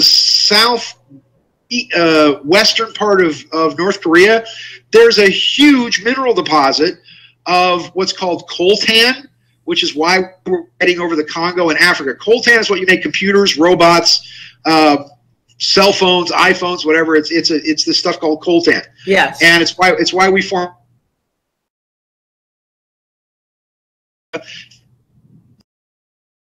gold, there's silver, there's copper. There is a ginormous mineral deposit just across the demilitarized zone. That makes a lot of sense. Yeah. So they just found it about 4 months ago. All right.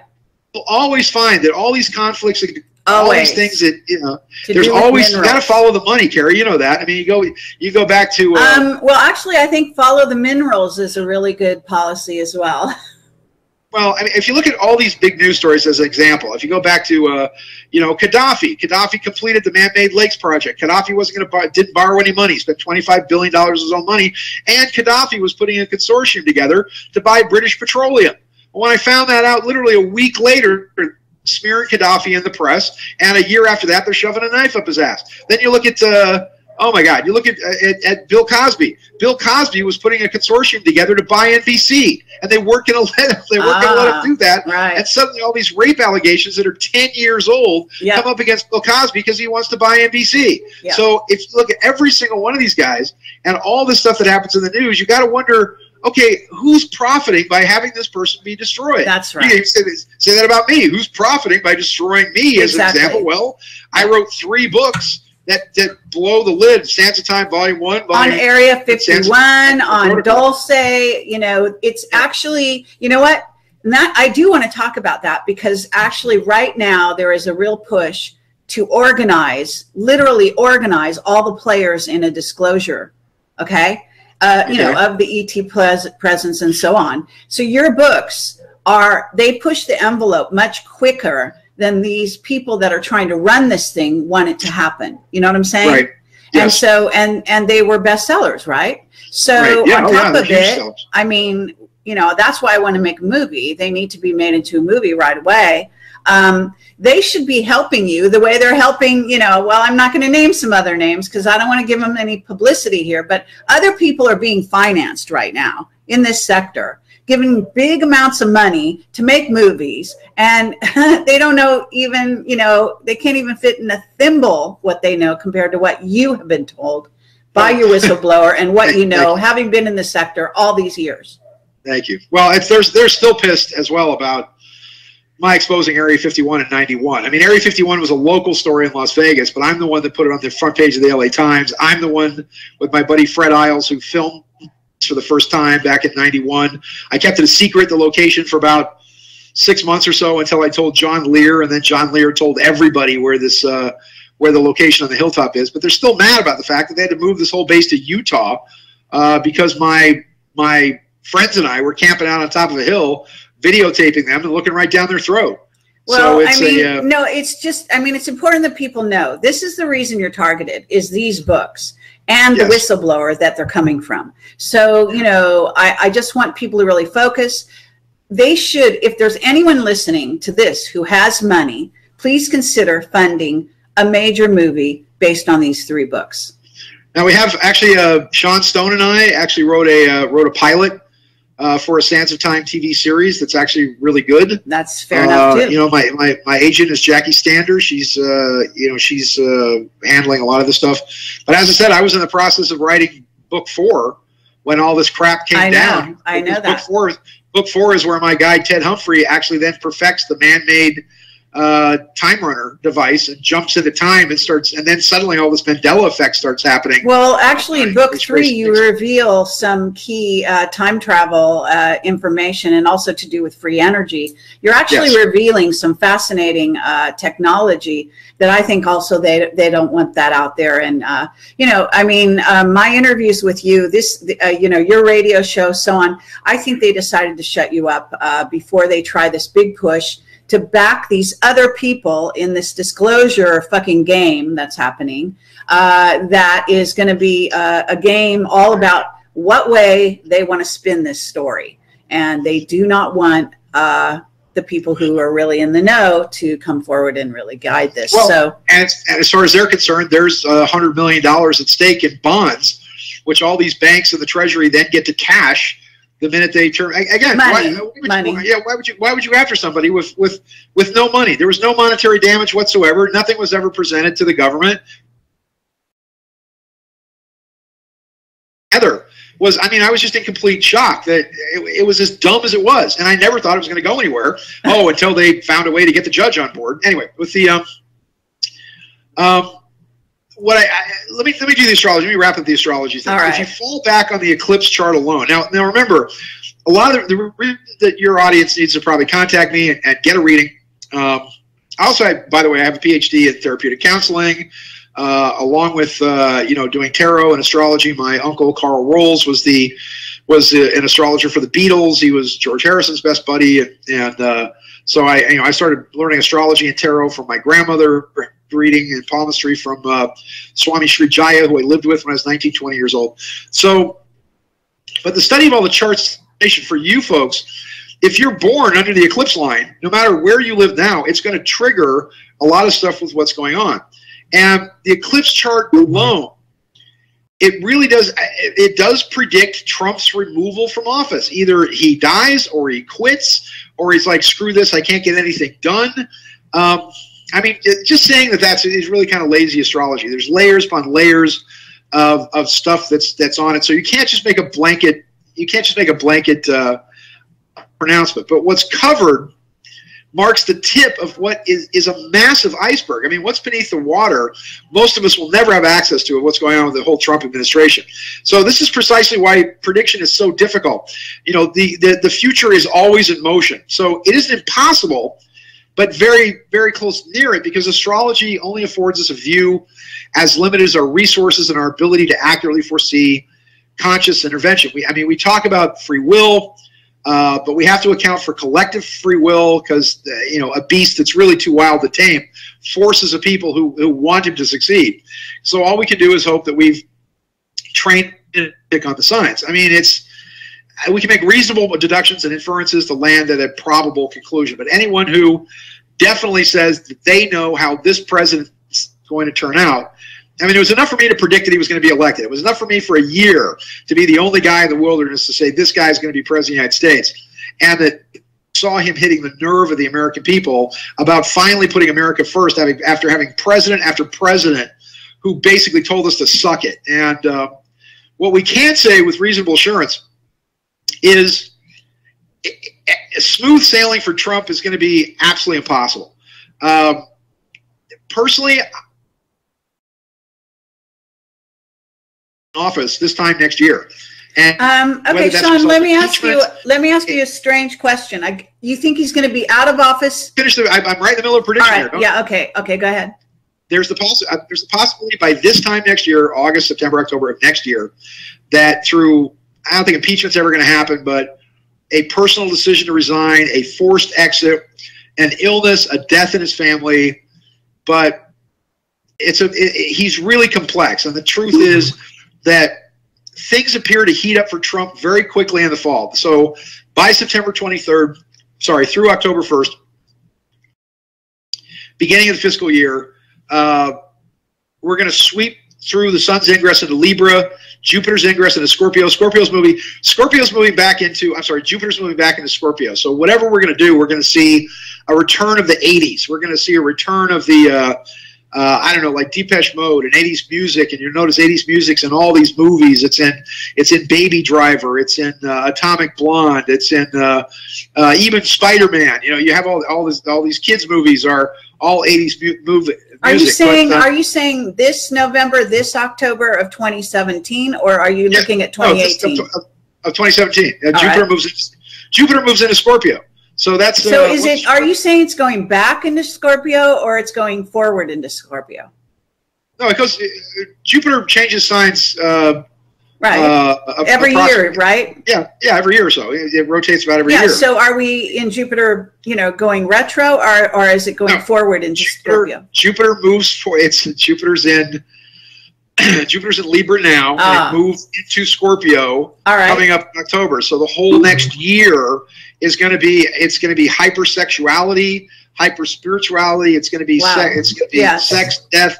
It's like the 80s. The 80s were all about what? Big hair, big shoulder pads, and money.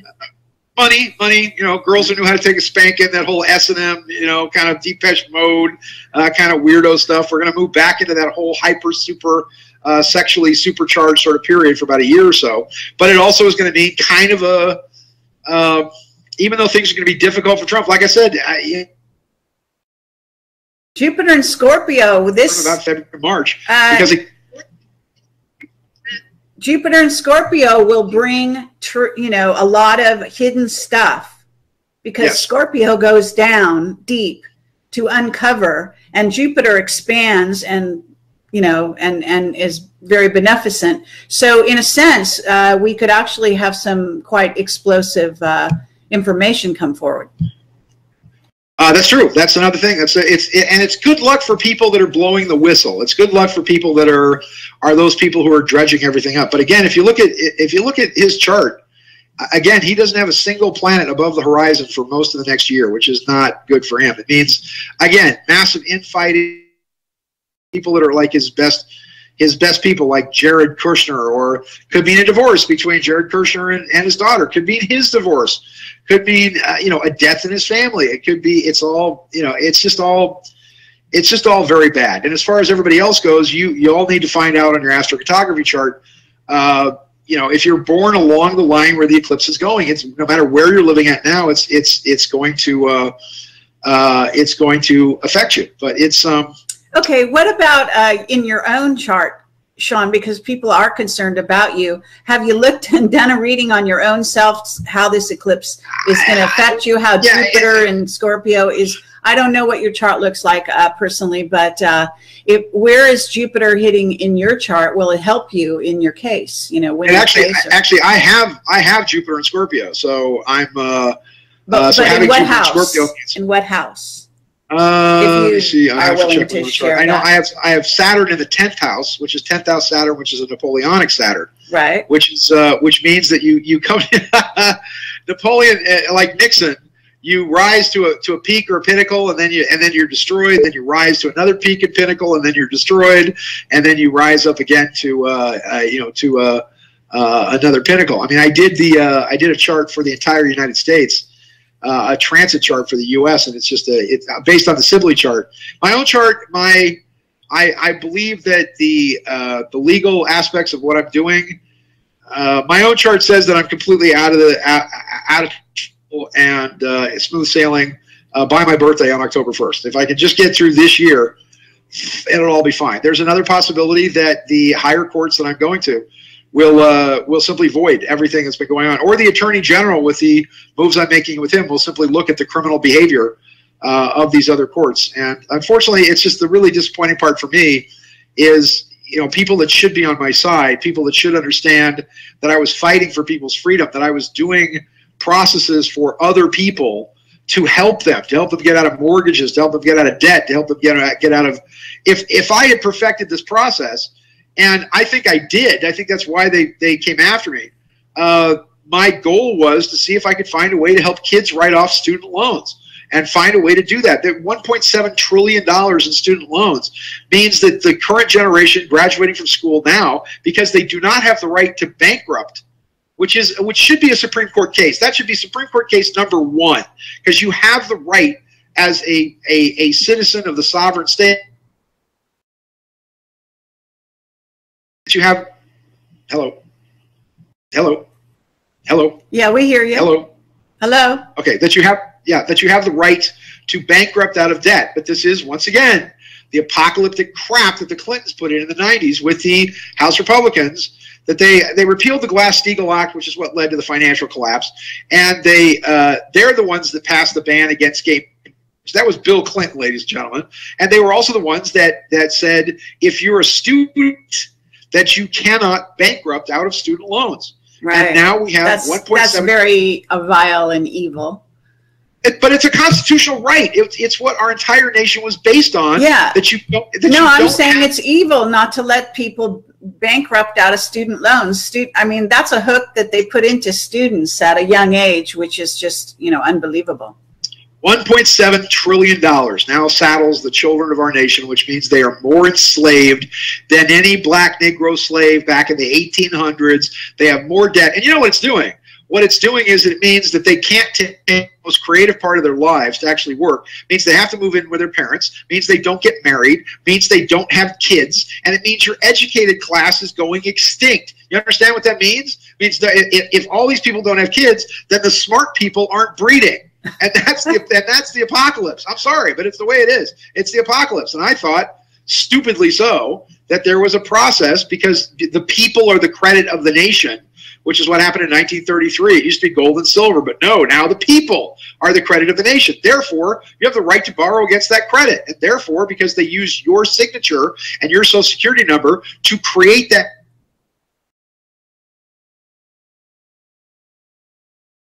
the Department of Justice has decided if you write them a letter that they don't like, they can throw you in jail. No crime, nobody harmed, no financial danger, but no, they want to throw me in jail for 650 years because I wrote letters. And because I wrote letters that said, if you don't like this, please send it back. Here's full disclosure. We're not trying to defraud anybody. And if you would please just send back the bond, send back the paper. And by the way, this is a bond that was apostilled by the county, that had an apostille by the state, that had all kinds of paperwork attached to it to actually make it, to actually allow it to not make money, but to set off, settle, and discharge debt that people created with their own signature. So anyway, as far as the chart for the United States goes, everything's going to change. Everything. This is. All right. Well, in the sense that the United States, Hello. Can you hear me? In the sense that United States does affect the rest of the world, I can appreciate that this does have a further impact. anything else you want to add to this, Sean? Because, you know, we're going for quite a while here. We could take some questions from the chat. I want to make sure we're covering any other topics that you wanted to cover. I think, look, the eclipse is a big deal because we covered the eclipse. We covered the path of the eclipse as far as, because okay, someone, let me ask you this. Someone I think it's on my email, made a prediction about this eclipse, saying, and maybe it's making the rounds, that this Columbia River dams are all going to, you know, be taken down. I don't believe this. I haven't had any dreams about that sort of thing. But you got anything to say about that prediction? No, I mean, it's, you know, we almost, because of the rains here. Well, for example, we in California, because we had such severe rains, it put off the building of Ram Stadium. It put off the building of Star Wars Land in Disneyland. We had a couple of dams. Remember the one big dam up in Northern California that everybody thought was going to blow, and it did. You know, they fixed it. Also, well, you know, as far as there's also people predicting about Hoover Dam going, not necessarily to do with this eclipse, but they've been making this prediction forever. I don't know whether Hoover would be affected by a New Madrid earthquake, or certainly it would be by Yellowstone, I imagine. But well, I'm sorry. Obviously, if the New Madrid fault line went, it would affect the whole country. It wouldn't affect the coast that much, but of course the Midwest, and if you have the Mississippi at 100 miles wide, you're talking about, you know, the destruction of cities like New Orleans. You're talking about, you know, everything in the Midwest. You kind of have to look at that though and wonder if this is a natural event, or if this is going to be triggered, if they can stop it. You know, they have their tectonic weapons, they have their weather wars weapons. Whether they can completely control these kinds of things at this point, like you said, if they can let the sort of energy out through other means, which you're saying would be earthquakes in Colorado. Is that correct? Yeah, and look, you know, you and I disagree about this. I'm, you know, look, I've been talking about. Well, you and I disagree about, you know, some, you know, there's on the one hand, people say they're going to take these weapons and, you know, wipe everybody else on the face of the earth. On the other hand, I'm saying no. There's one other thing that's happening that we can talk about just briefly, but I'm telling you, and this is not made up, this is not some rumor, this is coming from actually looking at the Federal Register. If you look at the Federal Register, they put whatever they're going to do to bypass Congress in the Federal Register. And sales of corporate municipalities have to be actually placed in the Federal Register for a period of 30 days where anybody needs to protest this. I can tell you that when you understand that courts are businesses, are we in agreement? Courts are businesses, towns or businesses, everything. Remember, you're the incorporated section of Hollywood or North Hollywood or whatever. You know, they just incorporated Valley Village. You know, the whole area of, these are all corporations. They're all corporations. They're built to make money. Yes. Those corporations have owners. They have stockholders. They have whatever. And I can tell you that if you look at the Federal Register, when Trump went to France to go talk to Macron, they sold Southern California to France. They sold it to France. And if you look at the courts and the municipalities, they all got bought by the French. And you're thinking, okay, how's that possible, Sean? Well, it's in the Federal Register, and it's there for comment. And it was there for 30 days, and nobody commented, and sales went through. Okay, but why would they do that? Well, because they make money, because it's the last thing there, because they're going to take a $20 trillion debt and maybe twist it up into a $70 trillion debt. You've got people meeting in Reno again, all these dinar people and Zimbabwe people are all going to Reno again. And if you remember the last time that happened, you had a bunch of black gangster guys with the grills, you know, with their Oakland Raiders shirts show up from Oakland going, yo, man, give us all your dinar. We're going to take Wells Fargo. We'll make you lots of money. And they took everybody's dinar and they disappeared. So there's another big gang of these dinar idiot people, you know, who are all gathering in Reno this time around. But look, I'm telling you that the global reset, as people are saying it, is happening. But it's happening behind the scenes with courts and municipal governments and governments that you think of as public entities, which are not, because they operate on the public side where they're always broke, and they operate on the public side where they're making tons of money. And that's what the CAFR funds are all about. That's, you know, that's the California Accounting of, you know, Financial Reports and all that. And the comptroller of the currency is say, you know, will say, well, there's public and private, and you can't mingle the public and the private. Let me give you one other thing. The court that I was in is a business with a Dun & Bradstreet number. I got the Dun & Bradstreet number to prove how can you as a corporate entity judge me as a free living being. When I did not show up for the allocution, I got a notice from Dun & Bradstreet that their credit rating dropped 30%. And they went from like 2A to A- because now they couldn't cash all the freaking bonds that they were counting on cashing in because they didn't volunteer for their process. You understand what that means? So, you know, so now these judges and these scumbag, you know, Valerie Makowicz and James, you know, venomous Valerie Makowicz and slipping Jimmy Hughes and slimy Steve Wilson, you know, these judges who are nothing more than criminals. These people are absolute abject criminals that ran a kangaroo court that saw a way to cash in a bunch of bonds. Okay, and but look, you better get rid of this guy because. Okay, Sean, but I want to ask you, you know, some people are saying there are a lot of sort of financial pundits out there right now predicting an incredible crash, right, in the stock market, in, you know, whatever. And they said that that before Trump came in, and I told them. And you said it's not going to happen, right? You still say the same thing, right? You're saying it's not going to happen. You know why? I'm the only one that told you the stock market was going to go to 20,000. I'm the only one that told you it was going to go to 8, and then 10, and then 12, and then 15, and then 18. And everybody says, "Oh, you're just nuts." I remember 2 years ago, I was talking about Bitcoin when it was $35, and now it's up to $1,000. And it could, within the next couple of years, a Bitcoin could go to $100,000 or so. I think you need to get into Ethereum. Ethereum just had a big drop, and people need to get into Ethereum now while it's down. But and you know how I knew Bitcoin was going to take off? Because Janet Yellen, who's the current head of the Federal Reserve, she was the head of the San Francisco Federal Reserve Bank, and I interviewed her back in 2005, and I talked to her on the phone, and I said, "What's the debt of the United States?" She said, "It's $8 trillion." I said, "How many Federal Reserve notes are in circulation?" She said, "About 750 billion. And I said, "How are you supposed to pay the federal debt?" She goes, "Well, you have to pay it with Federal Reserve notes." And I said, "How can you pay it when there's only 750 billion and it's $8 trillion? Her exact words were, "I don't know." And then she said, "I think we're probably going to go to a photonic currency." I said, "You mean like blips of light?" She said, "Yes, but some kind of photonic or electronic currency." So she predicted it back in 2005, 2006. And the only way that they stayed off the financial collapse of 2006 that I was predicting, and they only staved it off for 2 years, was they took the Federal Reserve note off what they call the M3 index, which means they didn't have to tell you how many Federal Reserve notes were actually in circulation, which means that the Federal Reserve could print 15 trillion of them and give 5 to the European banks, 5 to the Chinese, 3 trillion of them to the Queen, and then what was left over they handed to Goldman Sachs.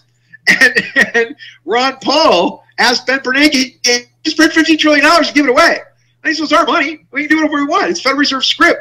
He goes, well, we use that as currency in the United States. And you know what Ben Bernanke said? "That's your problem." That was Ben Bernanke in a congressional committee. So I'm saying that look, when Trump got in, I said, here was my prediction before he got in. And before he was president, I said, look, I don't care what the polls say. I saw what happened with Ronald Reagan against Jimmy Carter. Ronald Reagan was 2 to 5 points down in the poll, and he whumped Jimmy Carter, you know, in a landslide.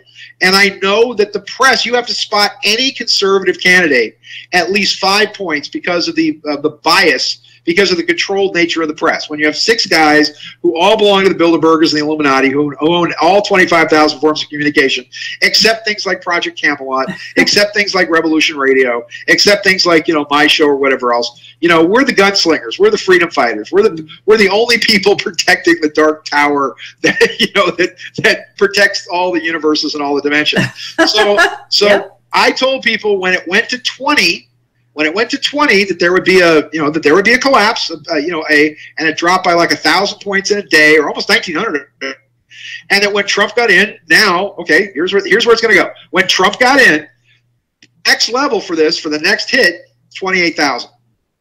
So you're looking at the stock market's already over 22. So my prediction at 20 was we're going to see a drop where people take profits, and then the next level, the next big collapse or whatever you're looking at, which could happen by. And look, after 2022, here's the big thing. The end of the United States is going to be when Pluto crosses 27 degrees Capricorn. That's the point at which the last time Pluto was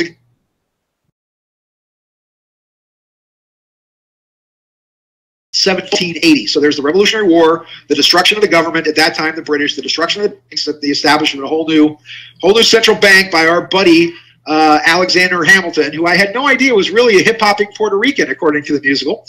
And I had no idea he founded the central bank and could dance so well.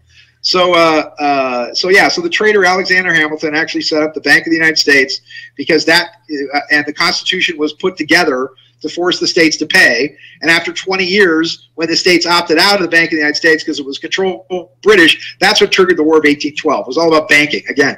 So once again, it's going to go to 28,000 for anybody that's in.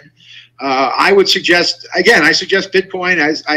Ethereum is good, and all bets are off because Goldman Sachs has a patent for its own Bitcoin, which is called Settle, S-E-T-L.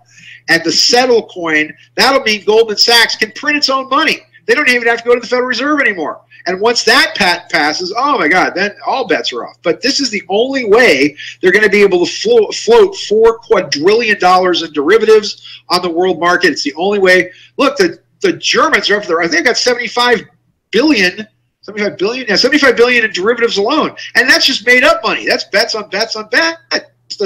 That's a joke. The derivatives market is a joke. But is it possible that they set Trump up? You know, is it possible? He's not a Republican. He's not a Democrat. You know, people don't like him. The press is jumping all over him.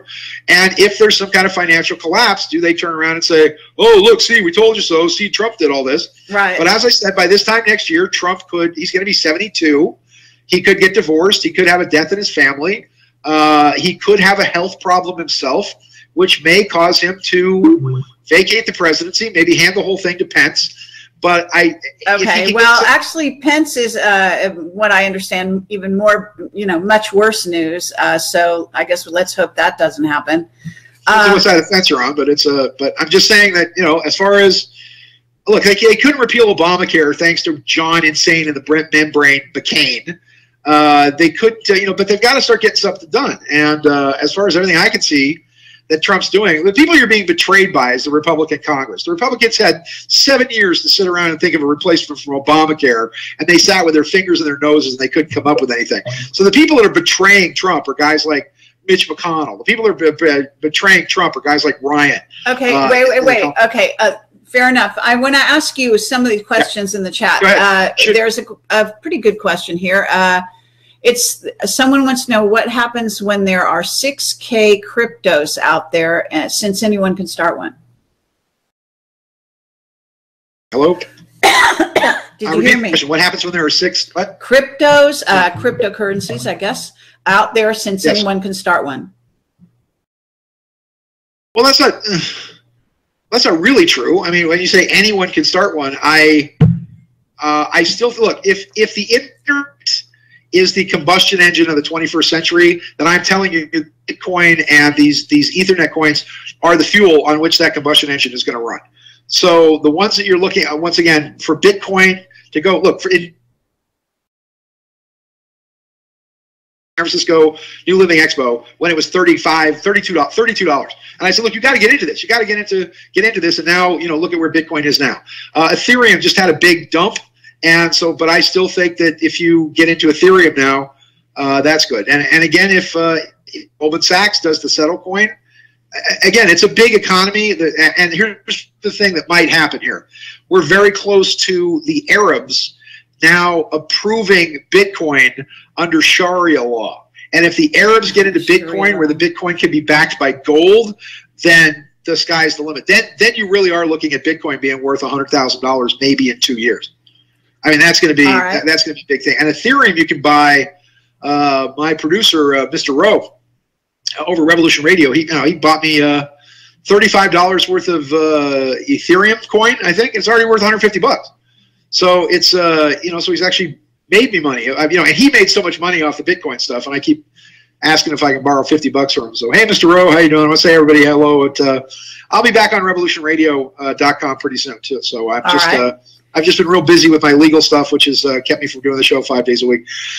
But the way people can help, let me help you. Let me serve you. Let me, once again, strangeuniverseradio.com. You can email at support@strangeuniverseradio.com. Get a reading. You know, it helps with everything that's going on. It helps. All right. I still have rent to pay and bills to cover, and just it's not a donation. It's me working for you and me working for your audience. That and again, it's been called the world's greatest psychic reading because it's astrology, it's astronomy, it's the astrophotography, and it's the double deck 2 tarot card reading all in one. All right, go ahead. Sounds good. No, very good. Just looking to see if there's anyone has a question. Put it in all caps right away in the chat because we're going to try to keep this around 2 hours, which is where we are now. Just because anything longer than that, people don't seem to be able to keep their attention span on. Not our shows, Carrie. It's that chemistry, baby. It's that magnetism. All right. Yeah, it's so fucking. Excuse my French here, but I've already said that word about 7 times today. But I guess it's just my mood. Listen, I'm just looking really quickly to see if we've got anything that is really. By the way, let me give a plug really quickly. Joanne Richards is speaking tonight at UPARS, and that's here in the Valley. I'm not sure the name of the city, but it's here in the Los Angeles, greater Los Angeles area. If you want to see Mark Richards' wife, Joanne Richards, talk in person, she will be there, and I am going to make an appearance to support her. So come on down, say hello, and we're going to be there tonight. I think it's at around 7 or 8. Yeah, 7. It looks like 8 o'clock. Where's that going to be? It's at the Unitarian Church, but just put UPARS, UPARS, into your, I guess, a browser, and probably get their schedule and whatnot. That's going to be happening today. So just want to let everyone know before what city? It's in I don't know what the city is. It's a Unitarian church here in the Valley. It might be Studio City. It might be Sherman Oaks. It's somewhere over there. And that's tonight? Yeah, tonight. Oh, maybe I'll fly in. Oh wow, that would be very cool. But somehow I doubt it. Okay, let's see. You know, because every intelligence agency known to man is listening to this right now. So let's see. Let's see. I'm just looking for questions. So how? Okay, I'm not going to ask you that question. See, I told you nobody have any questions because we just blow them away. Yeah, no, it's just really hard to skim through this really quickly. Are the Mars? Sorry, I think they want to know, are the jump rooms to Mars real? Yeah. Let's see. What about September 23rd event? Someone's asking. Any thoughts about that? Every year comes up with September 23rd. I mentioned September 23rd because that's when the ingress moves into Libra with the sun, and you're gonna see a lot of a lot of major financial stuff going on. Obviously, because we're coming up on the first part of the fiscal year. Let me give you some stuff for the U.S. Let me just say, well, it's going to be, well, as far as the United States goes, it's going to be a boost for transformation of the United States, a regeneration. There's going to be conflicts and drastic changes that are going to come up in a big way during a relative. And this is from September 18th to October 8th. For the United States, there's going to be, in this brief period of time, there are going to be huge transformations. There's going to be, I think, plans and aspirations for the future, religious feelings, whether or not that means people, praying, but it's going to bring a deeper point of view. There are going to be areas of life that are completely going to change in this period of time. A more serious, and people are going to start looking more deeply into fields of study that are important. The United States is going to launch on a bunch of either building or research projects in that time, and increased capacity. There are things that are going to pass, I think, in that time that are going to launch not only infrastructure for roads, but also possibly the wall between here and Mexico. There's ideals and aspirations that are going to be called into question. So a lot of revelations concerning philosophy that are going to guide plans for the future. So I think it's going to be a big change in just that period. If you're talking about the nation in general, you have a lot of warlike Mars energy too coming into this whole thing, and so a lot of arguments, a lot of riots, a lot of crazy stuff. So Okay, Sean, people are asking, can you repeat your email address for people that want to request readings? Support@strangeuniverseradio.com. Support. Oh, okay. No funny letters or anything. Just strangeuniverse.com. Radio. Strange Universe Radio. Okay. Universe Radio. Support@strangeuniverseradio.com. Typing it into the chat for people. And if people want to order books, we're constantly selling out. We just got some more ones, but it's just every time we go into print, we get so many orders off Amazon and off the website. So anyway, there you go. Support at Strange Universe Radio, strangeuniverseradio.com. Support at strangeuniverseradio.com. The world's greatest and most thorough psychic reading. You'll be stunned and amazed, I guarantee you. All right. I don't know. Someone wants to know something about the Denver airport and the eclipse and after. So anything to say? The Denver airport was, this was the Bushes. It was the heart of the Silverado banking scandal. It was supposed to cost $1 billion, cost $25 billion. It collapsed the savings and loan industry in the United States because they built 20 plus 5, 25 different levels underneath the Denver airport. The whole thing is laid out like a huge swastika on a tornado plane. It's a central hub for the massive blue line, red line underground hyperspeed railroad, which you'll read all about in my book, Sands of Time.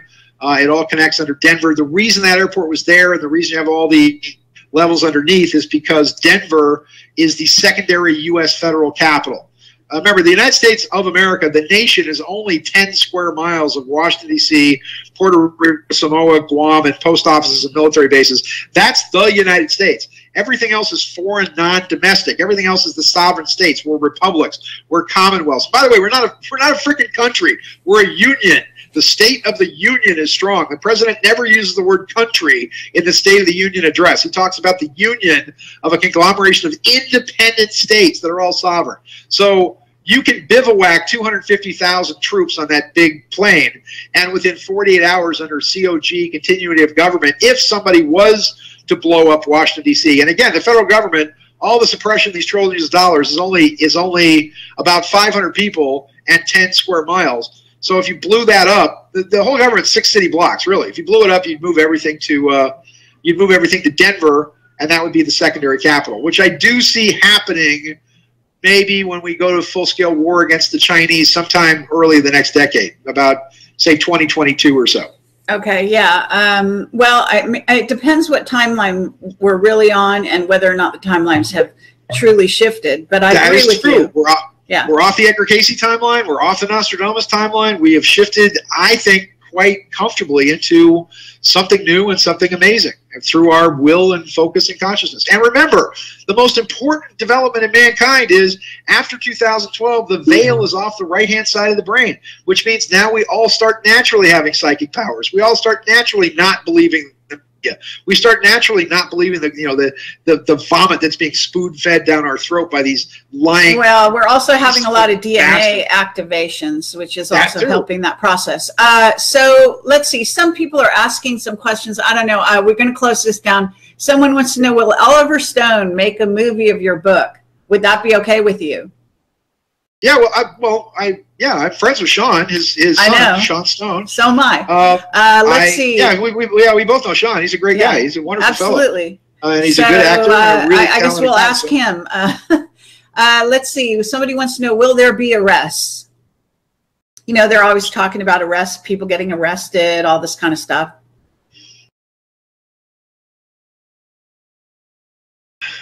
Did you hear me? Let me put it to you this way. If you're really, will there be arrests, right? Yeah. Hello. Yeah, let me put it to you this way. Let's say Donald Trump goes crazy. Donald Trump uses everything that the Democrats were using. We're setting up like the NDAA, the National Defense Act. Let's say that Trump, declares the demonization.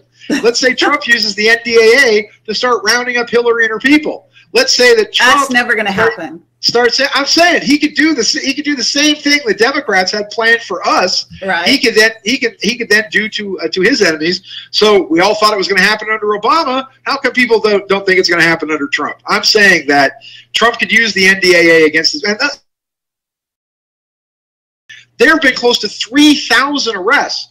3,000 arrests of pedophiles and pedophile rings that they've rounded up here in the Hollywood Hills alone across this country, and the media hasn't said thing one about it. If Trump is really serious about taking on the deep state, and he's really serious about ending drugs, does he realize that the number one purveyor of drugs in the world is the Central Intelligence Agency, and they get those drugs from the U.S. military because they're in Afghanistan, and they wonder why people are all dying of heroin and opium and other stuff, because it's the military and the CIA, and then they launder all the money through the banks. So if Trump is serious, that means he's got to take a couple $100 billion cash off the world market, which nobody's going to do. All right. Fair enough. So yeah, okay. Someone wants to know about Antarctica. You want to talk about that? What you think's going on? I did a whole thing up online. I want to thank Lorraine Fenton for that. All about the empire beneath the ice in Antarctica. Look, I've been saying for 30 years, I get really tired of hearing stuff that you and I both said so many years ago, Carrie, that everybody's just like repeating back to us years and years and years. I know, and taking credit, other people taking credit for those such things. Yeah, that's the problem when you're a pioneer. Hilarious. Everybody uses your stuff. Look, look, the Germans. Well, Jordan Maxwell has had that problem for years as well. But go ahead. The Germans went to Antarctica and talent was building massive underground bases and facilities, which they've done in Antarctica. Now, whether or not there's a hole there that leads to some kind of inner Earth or some kind of giant continent or not, I'm not sure. But I know from my contacts, and this is when I did the whole thing about Antarctica, my contacts with a UFO contactee named Adrienne had physical evidence of this. He went to a base in Brazil, in the Matamoros Plain, where he stood in front of a fleet of 100-meter across of 4 of them all landing on platforms where he's waving at the camera. And I showed those photos on the Antarctica presentation. And his claim was that as the Germans moved out into space, that they apparently did form some kind of alliance with the Pleiadians. They did away with their Nazi ways. Who knows? The Germans might be the guys that are maybe keeping us from all killing ourselves, or maybe they're... Hitler's big statement was that in the final battle between East and West, my last battalion will be there to tip the scales. There's the good possibility that last battalion is all super anti-gravitic UFO saucer technology that's all being operated out of Antarctica. Now, what we do know, there's an ice-free region at the center. They've just found baffles of pyramids down there. We've just had possibly Obama. We know John Kerry. We know Buzz Aldrin. We've had this litany of celebrities all going to Antarctica where they've just found a bunch of pyramids. Yeah. I think that they maybe wanted them to tip the scales on Trump or something, on whatever the new reality is. One way or another, on Election Day, we sent our highest diplomat, which is the Secretary of State. I know. And he, instead of voting or doing whatever he's supposed to do, he went down to Antarctica and kind of got his ass kicked. I mean, he got the riot act read to him. I think it's interesting coincidence that then he goes to New Zealand, and while he's in New Zealand, there's like a 6.6 earthquake right underneath him in New Zealand. I just think that's very interesting. But and when Obama went down to Argentina, once again, he went down with this posse of guys. He goes to Norway. There's a spiral. He goes to South Africa for Mandela's supposed funeral, and they all go to the temple and then they go to Argentina. Yeah. And I think he snuck over to Antarctica when he did this. When he snuck over to Antarctica. Well, I have a whistleblower saying there are a lot of ET races that are showing up only in Antarctica because that's the only place they can avoid the surveillance by all the other nations, et cetera, et cetera. So it seems to be a really interesting... There is kind of an easier reason. If you launch spacecraft from either one of the poles, you don't have to deal with Van Allen radiation belts, which means that you don't need shielding, you don't need whatever else, because you can go directly into space. Because there's big holes at the bottom and the top of the Van Allen radiation belts. But what I can tell you is that it's a conglomeration of Pleiadians, I guess what you would call the Sumi, which were the people that from Aldebaran, they were the ones that founded the Sumerian civilization that do seem to be coming back. A lot of my book, Sands of Time, has a lot to do with, and actually this is what book 4 was going to be about, was about how they started building flying saucers in 1919 through 2022, 23. after communicating psychically or through a seance through Maria Orsic, who was actually channeling these beings from Aldebaran. You know, this is the same as William Tompkins' information. You really should check out my interview with him. All right, well, it's all, I don't know anything about it, but yeah, well, if it coincides perfectly with what you're talking about. And Mark Richards, who I'm going to see Mark Richards again, actually, this coming weekend. Okay, I sent him books. I'm pretty sure I sent him books. Yeah, he likes your books very much. So, okay, Sean, I want to thank you so much for coming on the show. Let's do this again. Stay safe wherever you are. And this is a great opportunity for people to have seen you, to realize that you're still alive and well, and you're fighting the good fight. I want to say to everybody out there, I need your prayers. I'm working on things now that are based on constitutional law. I've been fighting for everybody out there, but for now I'm safe, I'm sound. I'm doing all the wise and proper things that I need to do, and I'm still out there fighting the good fight. And I expect, you know, I expect this to all be over pretty soon. So, so thank you. I also, you know, if anybody out there supporting my wife, Melissa, out there, as I said, I can't see her. I'm not allowed to see her. I'm not allowed to see anybody. Yeah, I can relay messages, and I can also say that I've been in touch with her, and I've invited her to come on my show as well. Okay, well, she'd love to do it. They, once again, I can't thank you enough, and I can't thank everybody else enough. And you know, if I've got a secure enough, I think my communications are secure enough that I might start even doing the radio, the Revolution Radio show, revolutionradio.com, freedomslips.com, all that. So I might be back doing that. All right. Love you, Carrie. By the way, you look lovely. Thank you. Good luck with your chat tonight at the what is it, the Unitarian Church? And right, that's Joanne Richards tonight at the Unitarian Church. Look, UPARS, UPARS, I believe is their. You know, can look online for that. But tonight, okay. And as I said, people want to talk to me. People want to talk to me in person. You know, do a reading. It's support at strangeuniverseradio.com, or just go to the website strangeuniverseradio.com. We actually have lots of volume 1, limited supply volume 2 and 3, and highly recommend. But they sell out for highly recommend. Sorry, I'm highly recommending those books. Thank you, darling. All right, you be good. Have a great time. I want to say thanks to everybody out there, and you look lovely. I love your yeah. That really is that's a blouse that you have on. It's very angelic. Oh, thank you. Okay, take care, Sean. Okay. All right, Carrie. Thank you. Stay safe. Bye-bye. All right. Bye-bye. Thank you. Bye. Okay, everyone. Well, it's great to talk to Sean. I'm very happy to see him in good spirits, and he had a lot to say. This will obviously go out over the internet once we shut it down here. It'll be back, so those of you that joined us later will be able to hear the earlier parts of the show. Well worth it, in my opinion. And just want to say that stay safe, everyone, and I don't think you need to kind of fall into a fear mode and worry too much about the actual date of August 21st. Maybe try to be in a good, positive place, you know, transport yourself there. I know I'm going to be in a very interesting place on that date. I'm not going to say where I'm going to be, but it's going to be a very lovely place. And I am interviewing Mark Richards, the 7th interview. That will be this weekend on the 20th, as it happens. So if you want to help me and support Project Camelot, please do consider donating. And I'll put my donation stuff up on the after I'm done talking here. And I do want to say that I've written some important articles. There's one about the reptilian push for disclosure. It's called Disclosure Teams. That's on the front page of Project Camelot. And you can also find an article there called Evidence, which is was stimulated by watching the, it was the MUFON panel recently at their conference that had a number of sort of the usual suspects on a panel discussion there. And I really sort of run that down pretty thoroughly, I think. So take a look at that article, quite important information there. And let's see, I do recommend my interview with Robert David Steele. First, I interviewed him. He is, if you ever want to say, ex-CIA. He considers himself to be an ex-CIA officer. He's got a background in Marine Corps intelligence as well. And whether when is ever X or not is always a big question, but I have a fascinating interview with him. And then he decided he wanted to interview me.